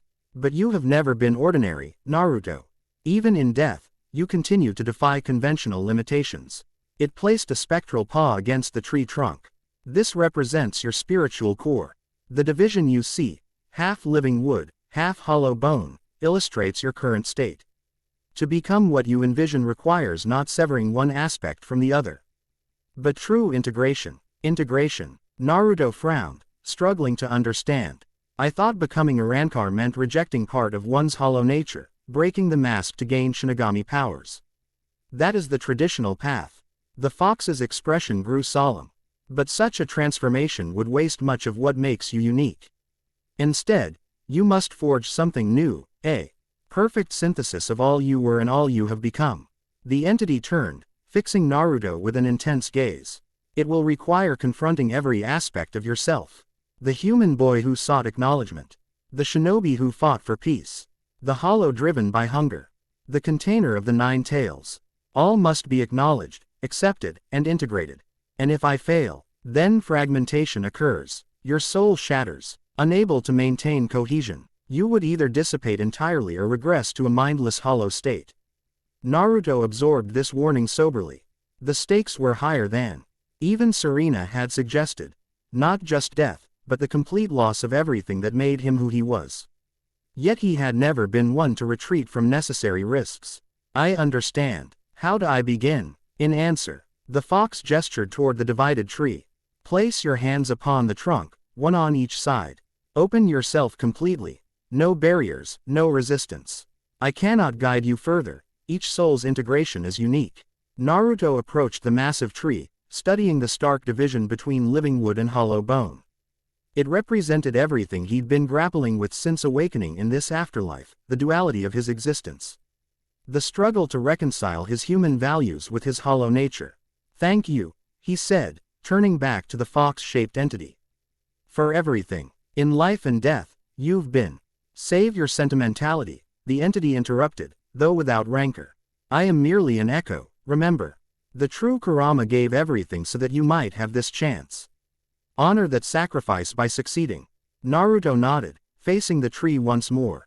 He raised his hands, placing the right against warm bark and the left against cool bone. The effect was instantaneous. Gy surged through him.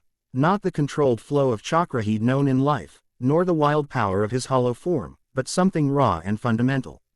His inner world blurred around him, the forest dissolving into swirling patterns of light and darkness.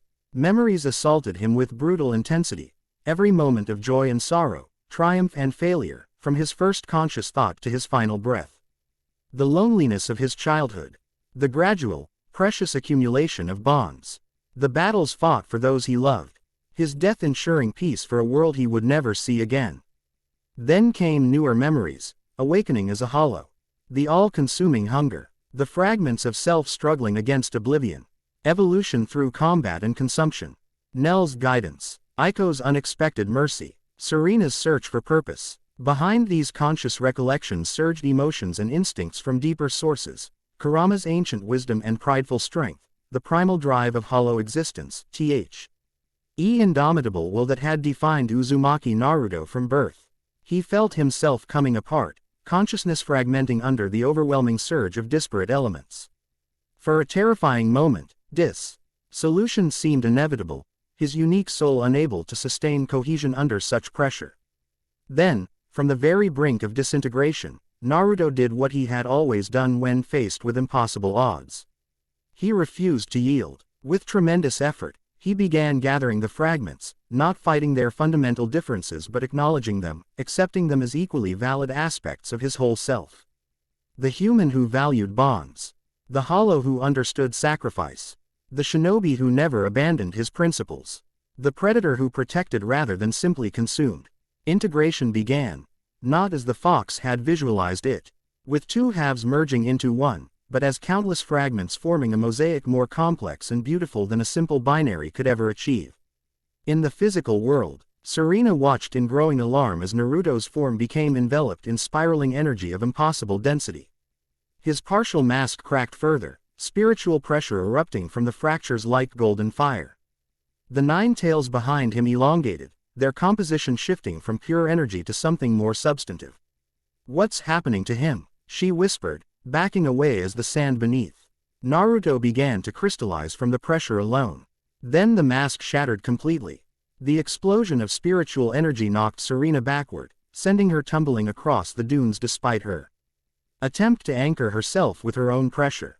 When she regained her footing, the sight before her defied all understanding of hollow evolution.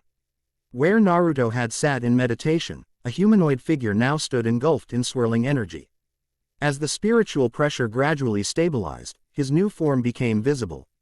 He appeared almost entirely human, his body athletic and well-proportioned. Tan's kin replaced the bone-white armor of his previous form. Familiar whisker marks adorned cheeks no longer hidden behind a mask. Spiky blonde hair shifted slightly in the energy still emanating from him. Yet unmistakable signs of his hollow nature remained. His eyes, when they opened, glowed an otherworldly blue-green. 9 tails extended behind him, now composed of golden energy so densely packed they appeared almost solid. Most tellingly, a hollow hole remained in his chest, smaller than before, partially obscured by the white jacket he now wore, but undeniably present. At his hip hung a sword, a zanpakuto, the signature weapon of arrancar and shinigami alike. Its hilt was wrapped in orange and black cloth, the guard shaped like a spiral similar to the symbol Naruto had worn in life. The sheath was deep crimson with black flame patterns rising from its base. Naruto examined his transformed body with obvious wonder, flexing hands that appeared human yet contained spiritual power beyond anything he'd previously commanded. "I did it," he breathed, voice clearer and more resonant than before. "But this isn't like Nell's transformation. I'm not just an arrancar, am I?" Serena approached cautiously, her mask hiding her expression but her body language betraying amazement. "No," she agreed, "this is something else entirely. Your spiritual pressure, I've never felt anything like it." "Integration," Naruto explained, recalling the fox's words, "not rejecting any aspect of myself, but bringing all into harmony." He turned toward Serena, truly seeing her for the first time without the filter of his mask. His enhanced perception revealed details previously obscured, the precise pattern of markings on her feline mask, the slight favoring of her right side suggesting an old injury. The controlled but constant fluctuation of her spiritual pressure indicating adaptability and alertness. "You stayed," he observed. "Despite the danger. I said I would." Serena circled him slowly, examining his transformation with evident fascination. "Though I nearly became collateral damage in the process. Your spiritual explosion could have vaporized a lesser hollow. Sorry about that. First time transforming into whatever I am now. Apology accepted." She completed her circle, stopping before him. "So what now, Uzumaki Naruto? You've achieved your evolution. Does that mean you will join the power struggles in Las Noches? Challenge Baragon for his throne?" "Ally with Haribel." Naruto shook his head, tails swaying gently behind him. "I have no interest in thrones or territories. But I do need to understand this world better, make connections with those who might share certain values." "Values," Serena repeated, as if testing an unfamiliar concept. "Hollows don't typically concern themselves with values. Survival, power, dominance, these are what matter in Hueco Mundo." "And how has that worked out for everyone?" Naruto countered gently. "Endless conflict, betrayal, consumption. There has to be another way. The way of the living doesn't apply to the dead," Serena stated, though without conviction. "Maybe it should." Naruto's hand moved to the zanpakuto at his hip, fingers tracing the spiral guard thoughtfully. "Just because something has always been a certain way doesn't mean it must remain so." Serena studied him silently for several moments. When she finally spoke, her tone had shifted subtly.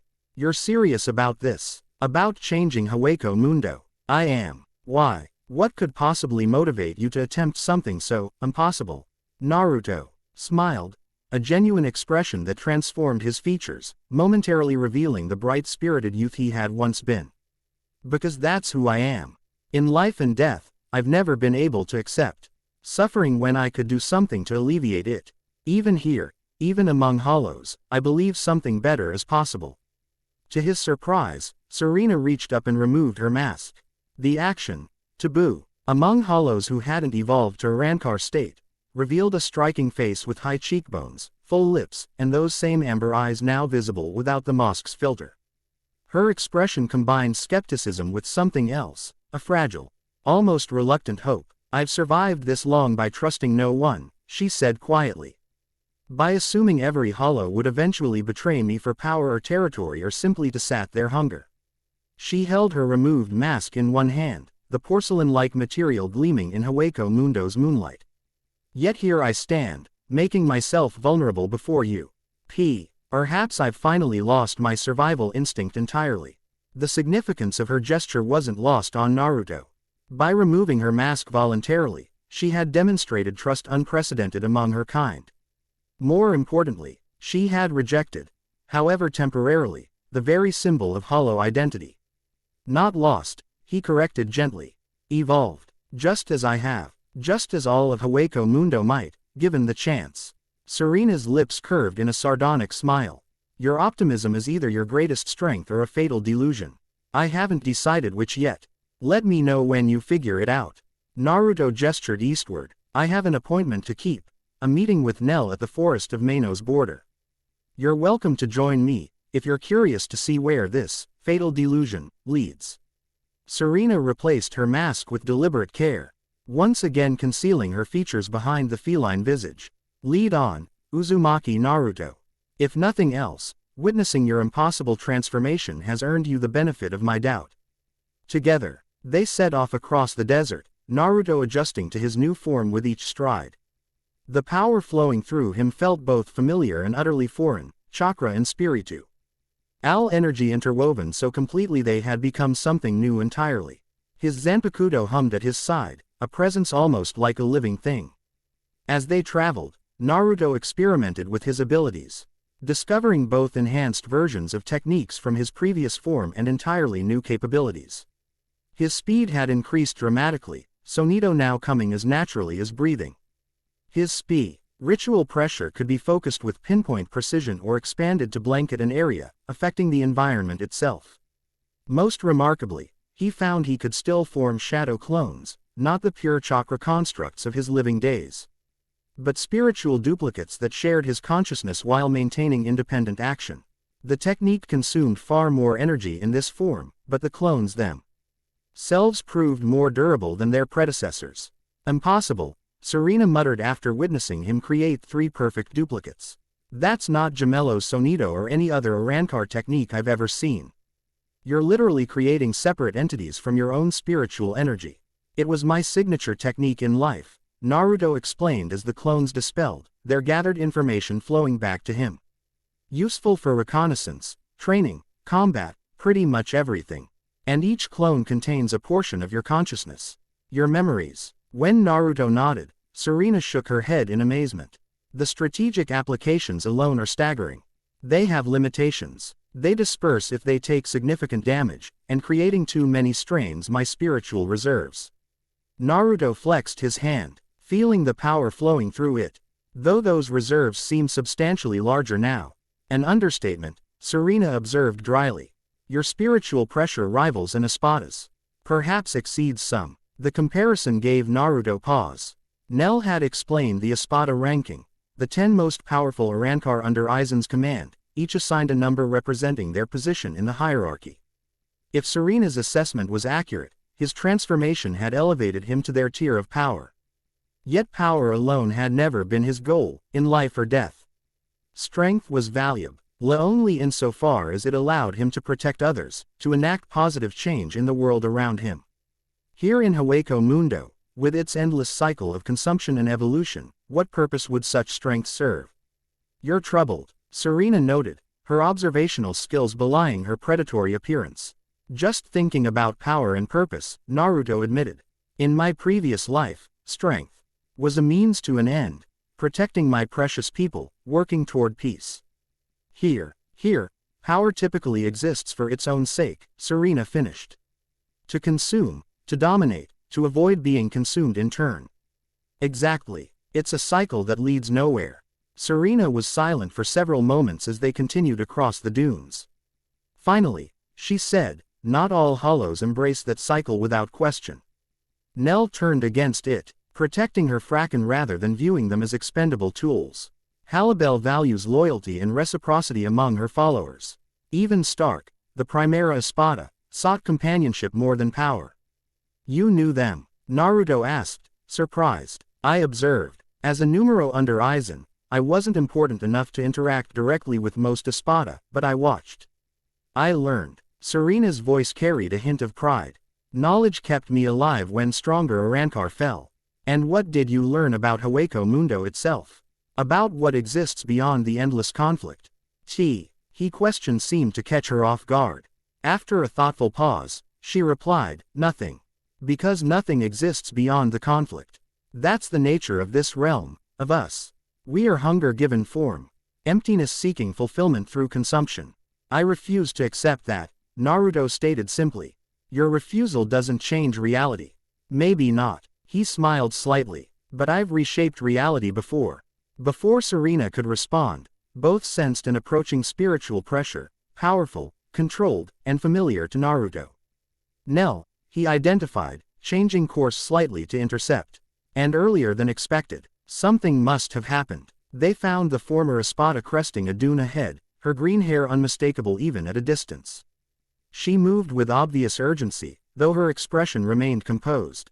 When she spotted Naruto, she froze momentarily, clearly startled by his transformed appearance. "Naruto-san," she called uncertainly. "It's me," he confirmed, approaching with hands visible to indicate peaceful intentions. "I've evolved, as you can see." Nell descended the dune swiftly, circling him with the same analytical assessment Serena had performed earlier. "This is unprecedented. You've achieved natural arrancar transformation, but retained elements no ordinary evolution would permit." Her gaze shifted to Serena, wariness entering her expression. "And you've acquired a companion." "Serena," Naruto introduced. "Former numero under Aizen. She witnessed my transformation." "Espada," Serena acknowledged with a formal inclination of her masked head. "Your reputation precedes you, as does yours, Serena Luna," Nell replied coolly. "Intelligence Division. Personal Surveillance Unit for Shielapuro Grants. Noted for effectiveness and flexibility of loyalty." The characterization clearly struck a nerve. Serena's spiritual pressure flickered briefly before she controlled it. Circumstances change. Allegiances adapt accordingly. Indeed. Nell turned back to Naruto. "We need to move quickly.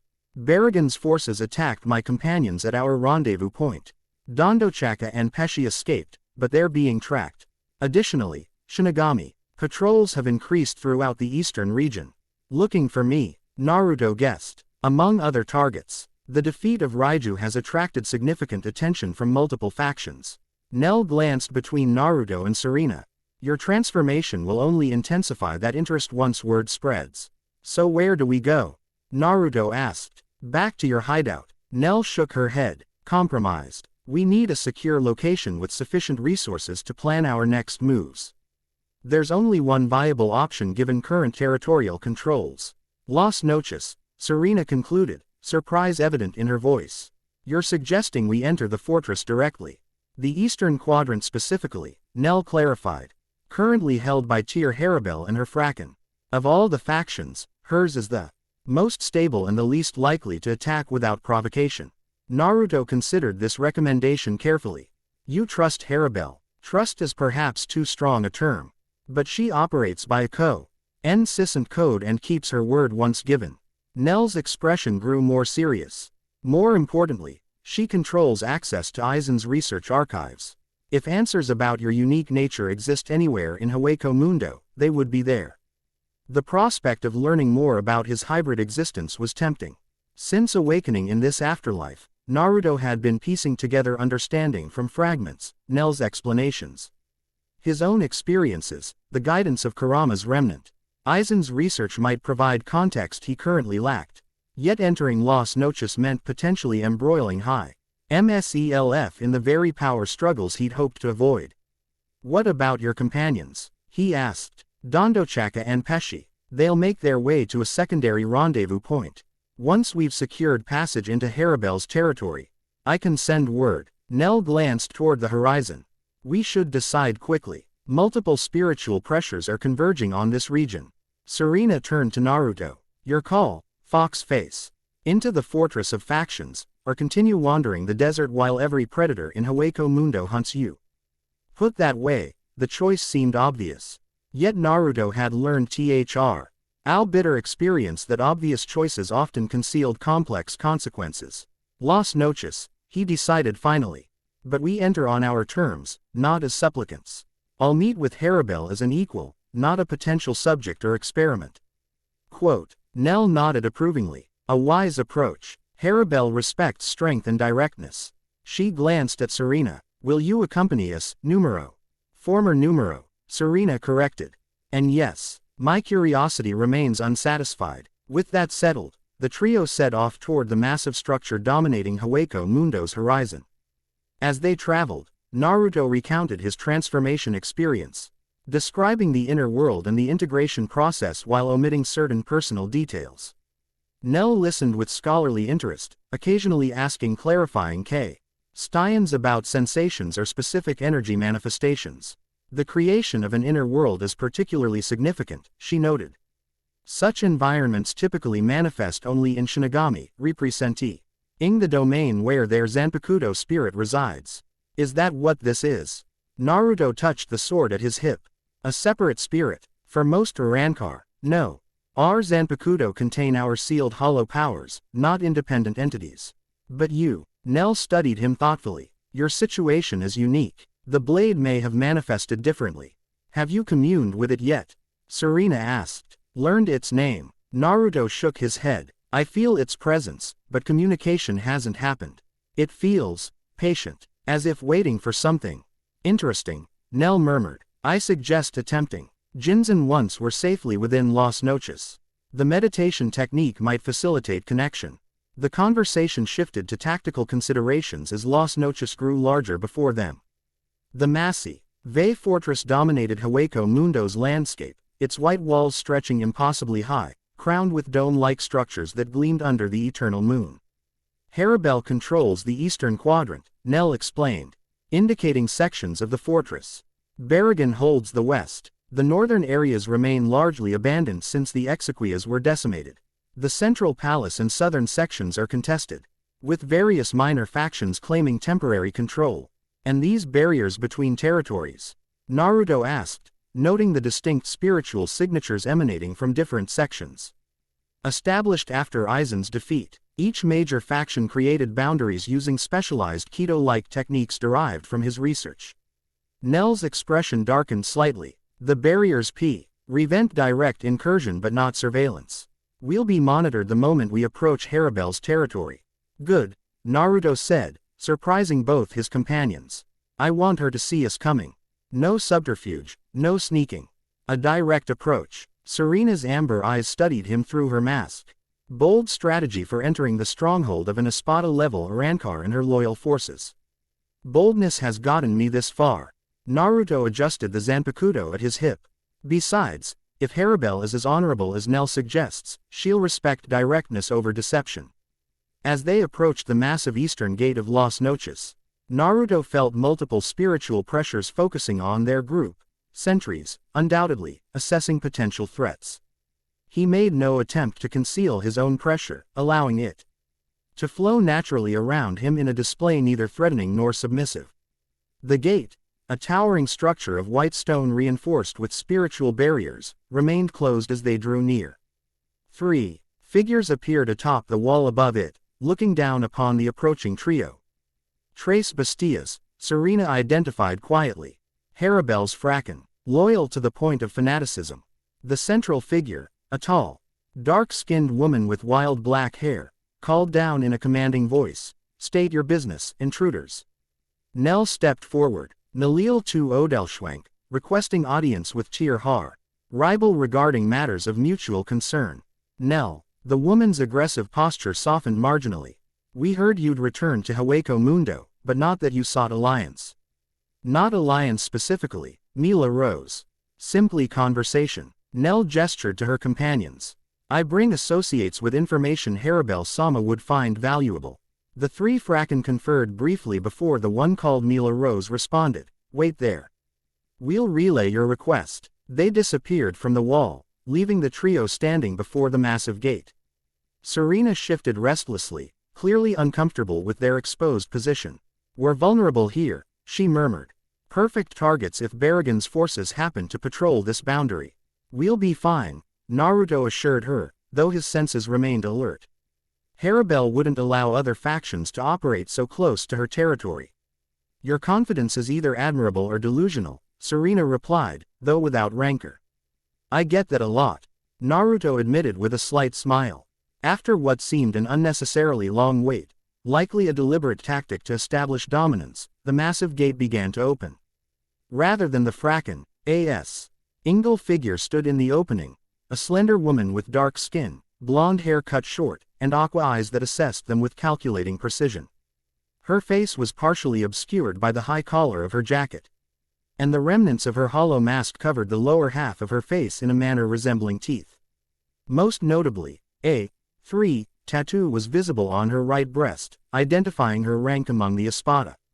"Cheer Haribel," Nell greeted respectfully. "Thank you for agreeing to meet us."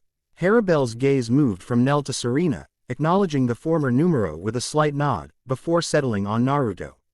Her eyes narrowed slightly as she studied his unusual form, particularly the 9 energy tails that remained manifested behind him.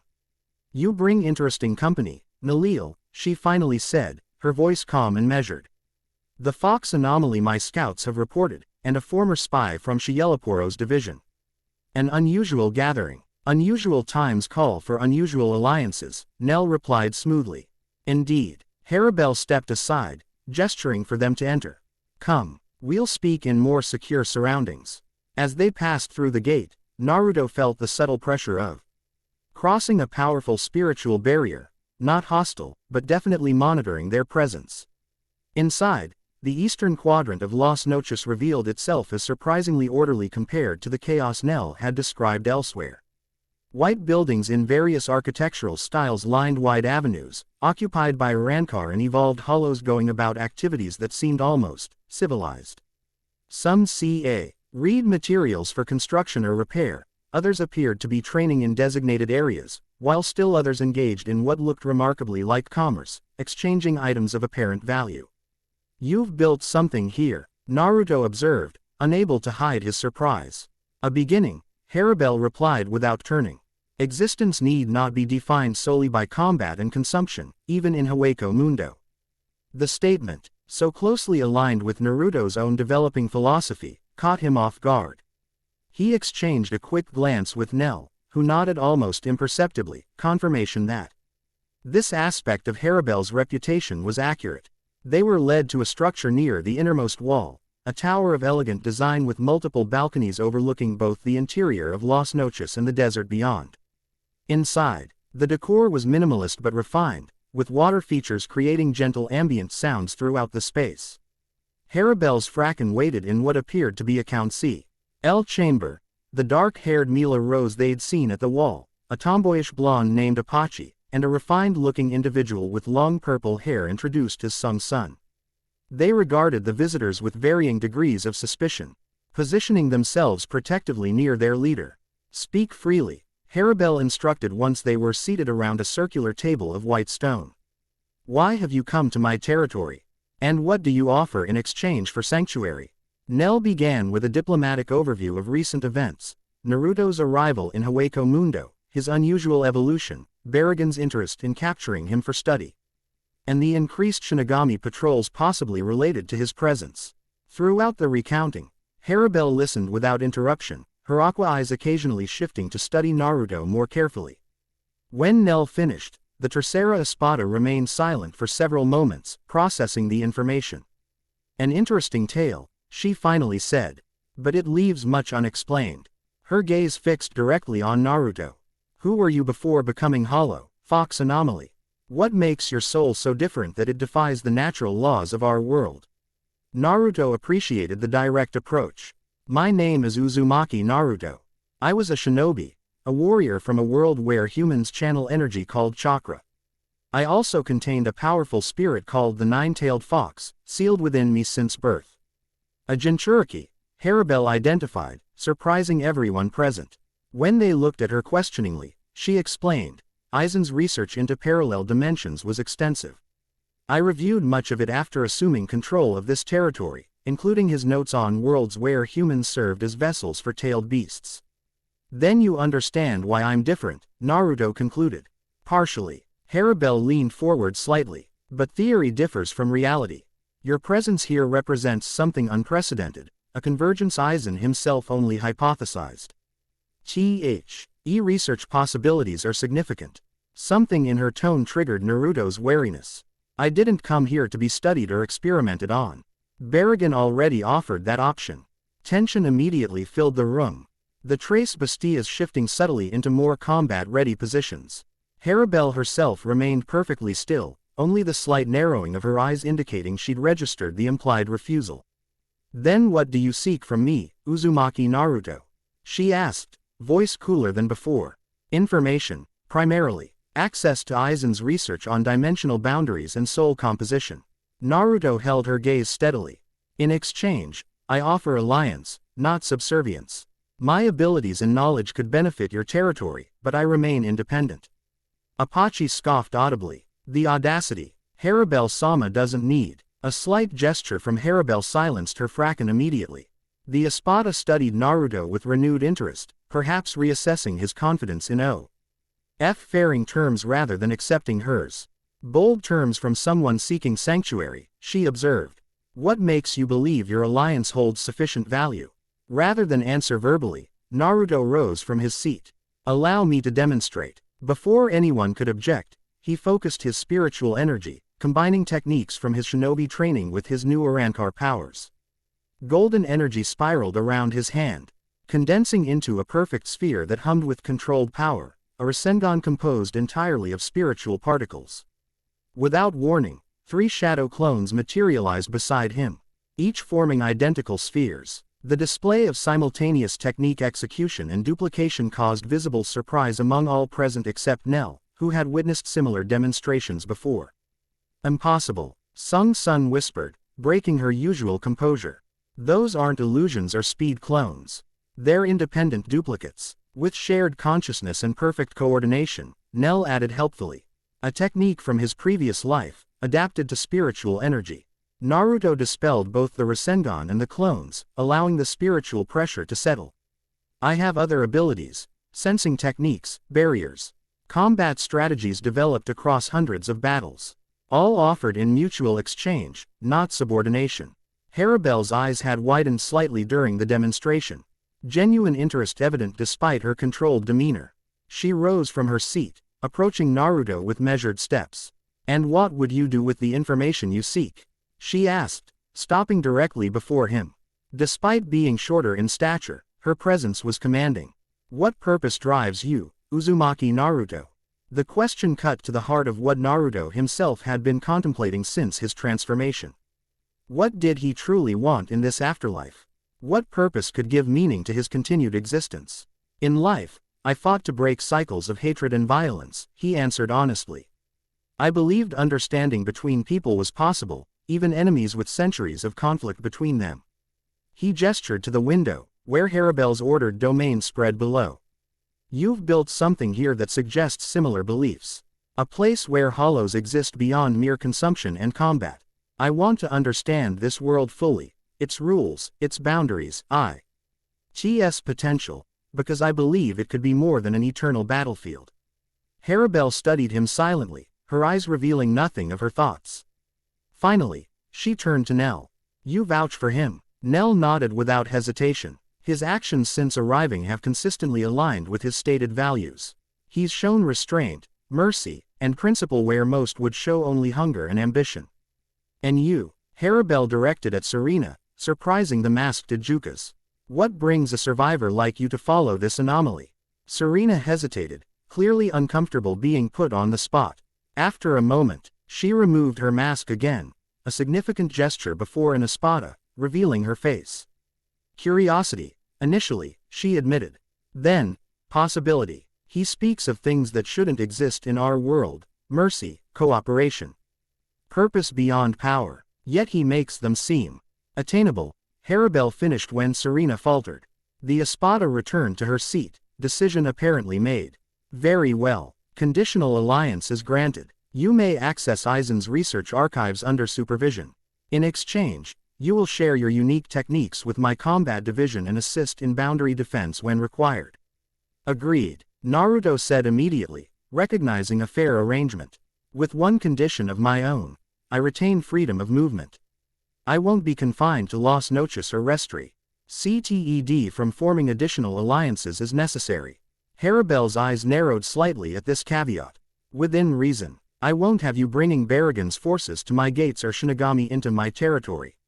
Fair enough. Naruto extended his hand in the human gesture of agreement, a custom likely unfamiliar in Hueco Mundo.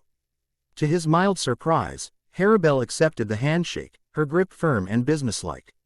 Welcome to Las Noches, Uzumaki Naruto. May your presence prove more blessing than complication.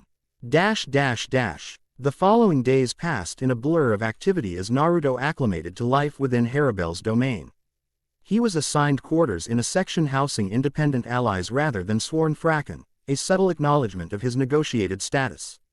Nell and Serena received similar accommodations nearby, creating a small enclave of outsiders within the ordered hierarchy of Haribel's territory. True to her word, Haribel granted Naruto access to Aizen's research archives, a vast collection of documents, specimens, and recorded observations housed in a heavily guarded structure near the center of her territory. The information contained within proved simultaneously fascinating and disturbing. Aizen's understanding of dimensional boundaries, soul composition, and evolution pathways far exceeded anything Naruto had imagined. The former Shinigami had documented dozens of parallel worlds, cataloging their unique spiritual characteristics with scientific precision. Among these records, Naruto found multiple references to the shinobi world, including chilling notes about the potential applications of Biju Chakra in creating transcendent beings. He knew about Jinchuriki, Naruto remarked to Nell as they reviewed documents together. He even theorized what would happen if one died and became a hollow. Nell nodded grimly. Aizen's brilliance was matched only by his ambition. Had he known of your arrival in Hueco Mundo, you would have become his most valued research subject. Lucky me, Naruto muttered, scanning another document detailing hollow evolution pathways. While the archives provided valuable context for his unique condition, they offered few practical insights about his future development. According to Aizen's theories, Naruto existed as an unprecedented hybrid, part arrancar, part Jinchuriki, with a soul composition unlike anything previously documented. The potential evolutionary endpoints remained purely theoretical. Outside the archives, Naruto divided his time between three primary activities: training with his new abilities, teaching cell ECT techniques to Haribel's combat division as agreed, and exploring Las Noches itself to better understand the political landscape. The training proved most immediately productive. Through systematic experimentation, Naruto discovered his arrancar form permitted refined versions of nearly all his shinobi techniques, plus entirely new abilities unique to his hybrid nature. His shadow clones functioned as they had in life, though with greater durability and spiritual awareness. The Rasengan had evolved into multiple variants channeling different aspects of his spiritual pressure. Most significantly, he could manipulate the 9 energy tails extending from his lower back with precise control, using them as weapons, shields, or sensory appendages as needed. The Zanpakuto remained something of a mystery. Despite multiple sessions of Jinzen, the meditation technique Nell had suggested, Naruto had yet to establish clear communication with the sword's spirit. He could release considerable power through the blade, but its name and true capabilities remained elusive. Patience, Nell advised after a particularly frustrating session. Some Zanpakuto reveal themselves only when their wielder faces genuine need. Teaching proved surprisingly rewarding. Haribel's combat division, primarily arrancar of middling strength but disciplined training, approached Naruto's lessons with serious dedication. While few could replicate his unique techniques directly, the principles behind chakra control translated effectively to spiritual pressure manipulation. You explain things differently than our usual instructors. remarked a young female arrancar named Mainoli after successfully maintaining a focused spiritual barrier for several minutes. Less, do this or die, and more, understand why this works. Understanding principles matters more than memorizing techniques, Naruto replied, helping another student adjust their spiritual flow. When you know why something works, you can adapt it to different situations. This philosophy, so fundamental to his approach as both shinobi and teacher, gradually earned respect among Haribel's forces. Even the initially skeptical Trace Bastia's OCC occasionally observed his training sessions, though they maintained a pretense of critical assessment rather than genuine interest. Exploration of Las Noches revealed a fortress divided in ways beyond mere territory. While Haribel maintained order and something resembling society in her eastern quadrant, Berrigan's western domain operated under strict military hierarchy, with constant drilling and fortification. The contested central palace remained largely abandoned except for periodic skirmishes between factions, while the northern quadrant had degenerated into a lawless zone where the strongest ruled temporarily until challenged. It's like 4 different countries sharing one fortress, Naruto observed to Serena during a patrol along the inner boundary separating Haribel's territory from the central zone. Each with its own rules and values. More accurately, 2 countries and 2 war zones, Serena corrected. She had taken to accompanying him frequently, her knowledge of Las Noches proving invaluable. Haribel builds while Berrigan fortifies. The center and north merely consume themselves. In the week since their arrival, Serena had undergone subtle changes herself.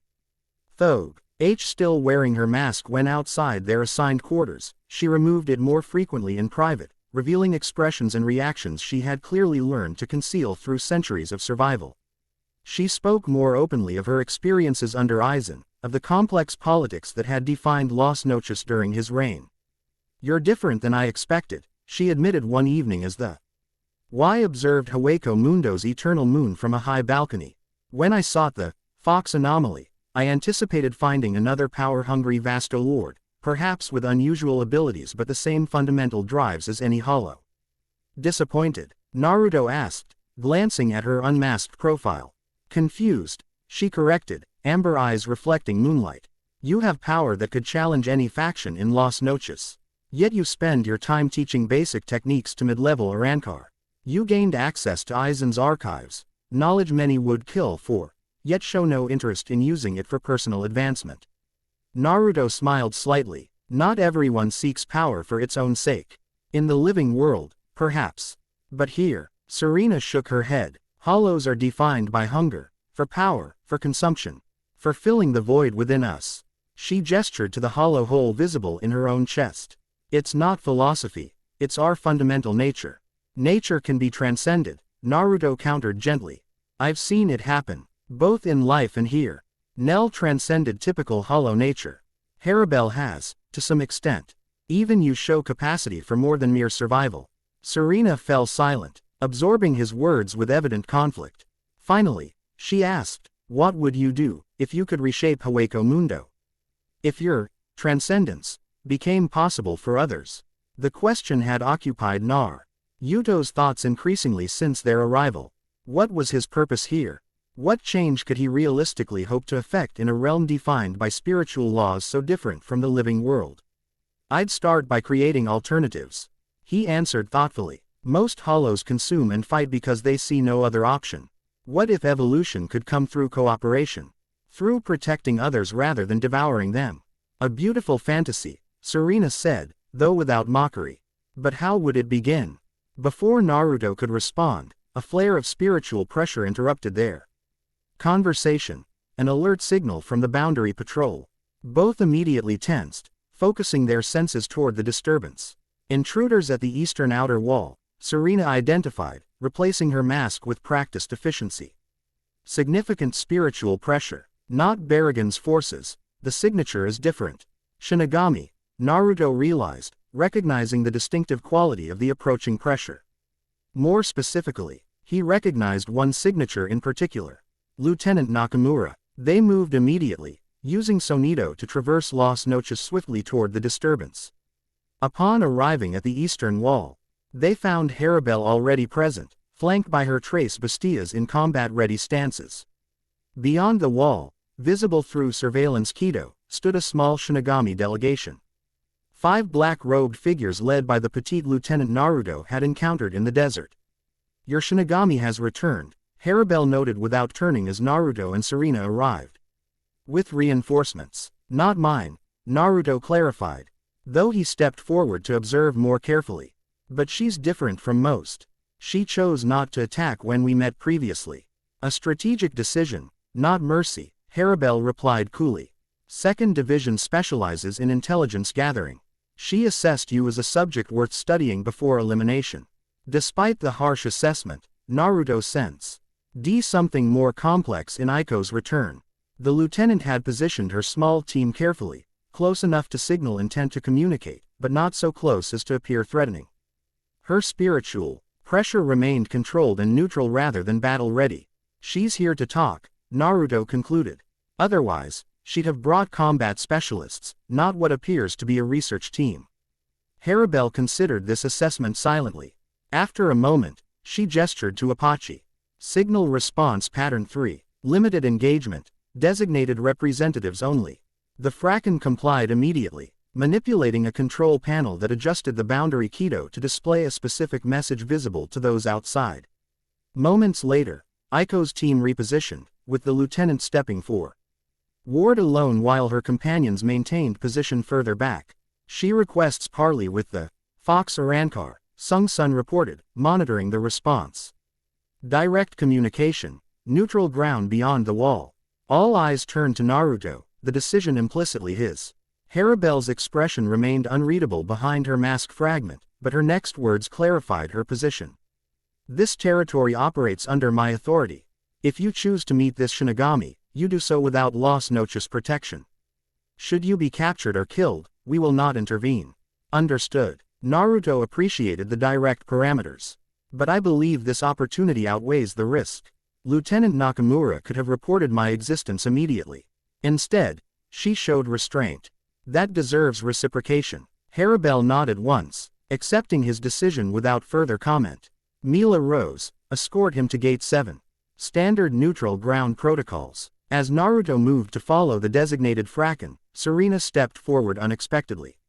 I'm going too. Unadvisable, Haribel stated. 2 high-level spiritual signatures increase risk of confrontation.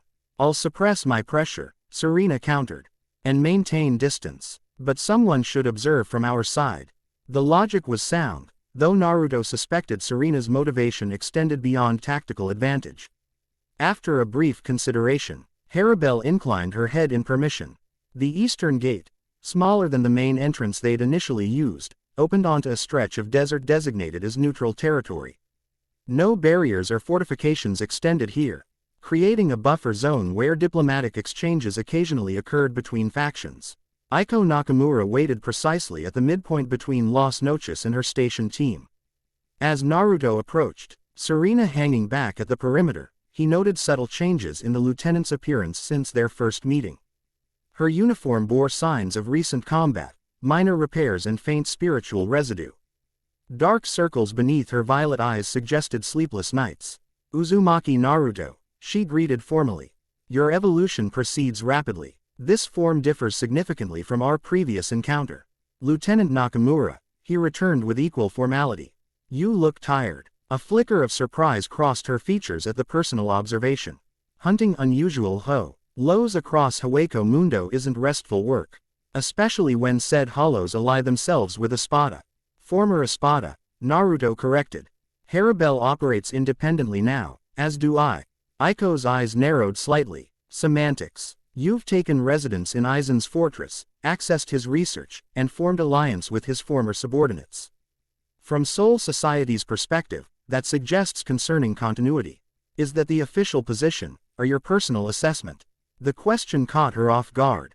After a moment of consideration, Aiko replied with unexpected candor. Official reports remain inconclusive. Your existence presents classification challenges for Soul Society bureaucracy. You're neither standard hollow nor arrancar by conventional definition, yet clearly evolved beyond anything previously documented. Which explains the research team rather than combat squad, Naruto observed, gesturing toward her waiting companions. Correct, Captain Mayuri expressed. Intense interest upon reviewing my initial report. He authorized this expedition personally. The name meant nothing to Naruto, but something in Aiko's tone suggested this captain's interest wasn't entirely positive.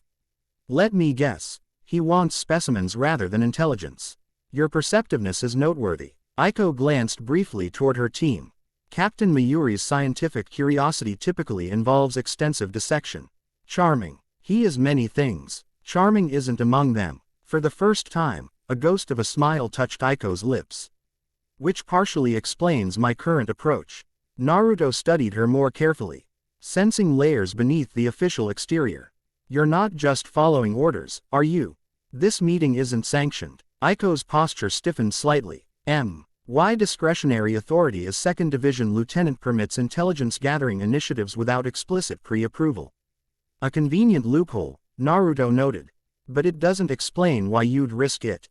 Our last meeting ended with you warning me we might be enemies next time.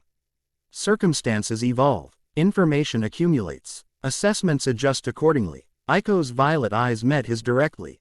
Reports from multiple sources indicate your behavior defies standard hollow patterns. You've shown restraint toward weaker entities, cooperative capacity with former enemies, and rejection of territorial aggression despite considerable power. You've been watching me, Naruto realized. Monitoring, she corrected. 2nd Division maintains surveillance networks throughout Hueco Mundo.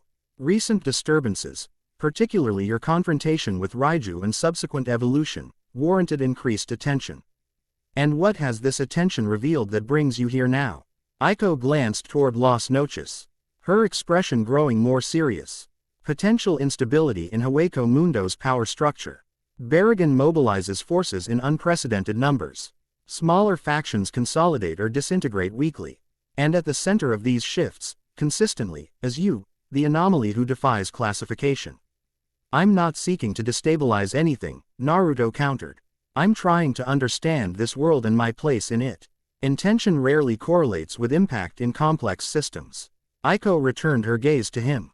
Your presence alters established patterns regardless of purpose. The question becomes, toward what outcome? The directness of her approach reminded Naruto of Shikamaru's strategic assessments, cutting through pretense to core variables.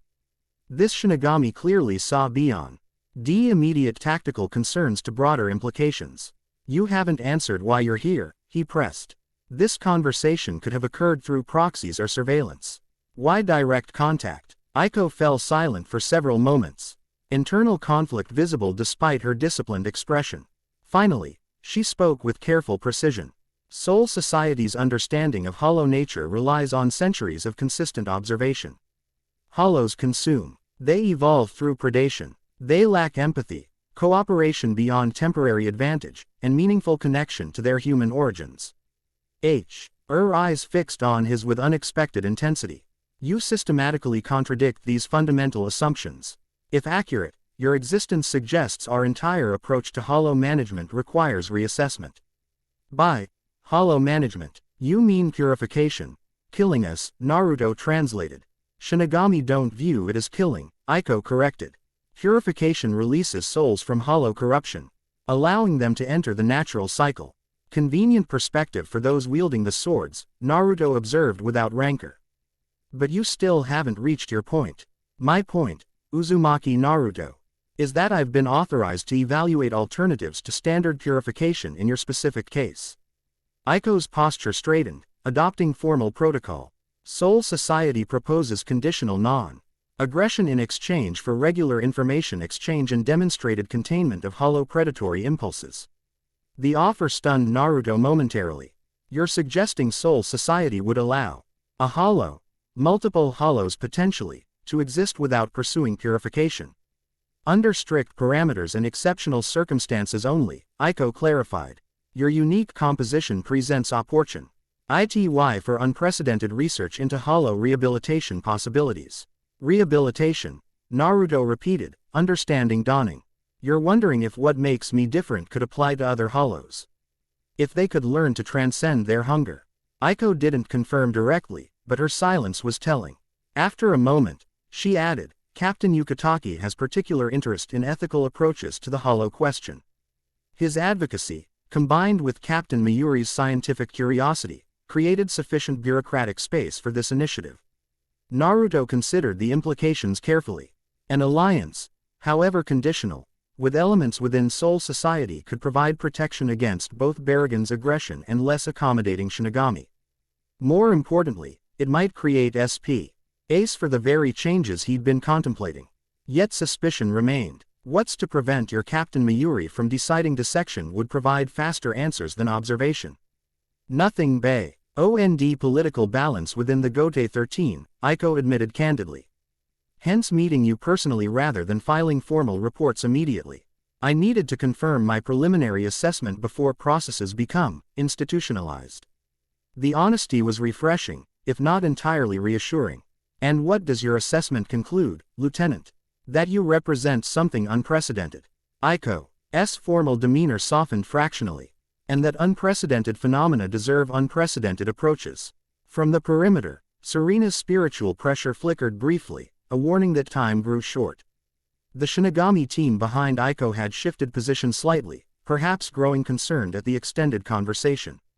I need time to consider this proposal, Naruto said.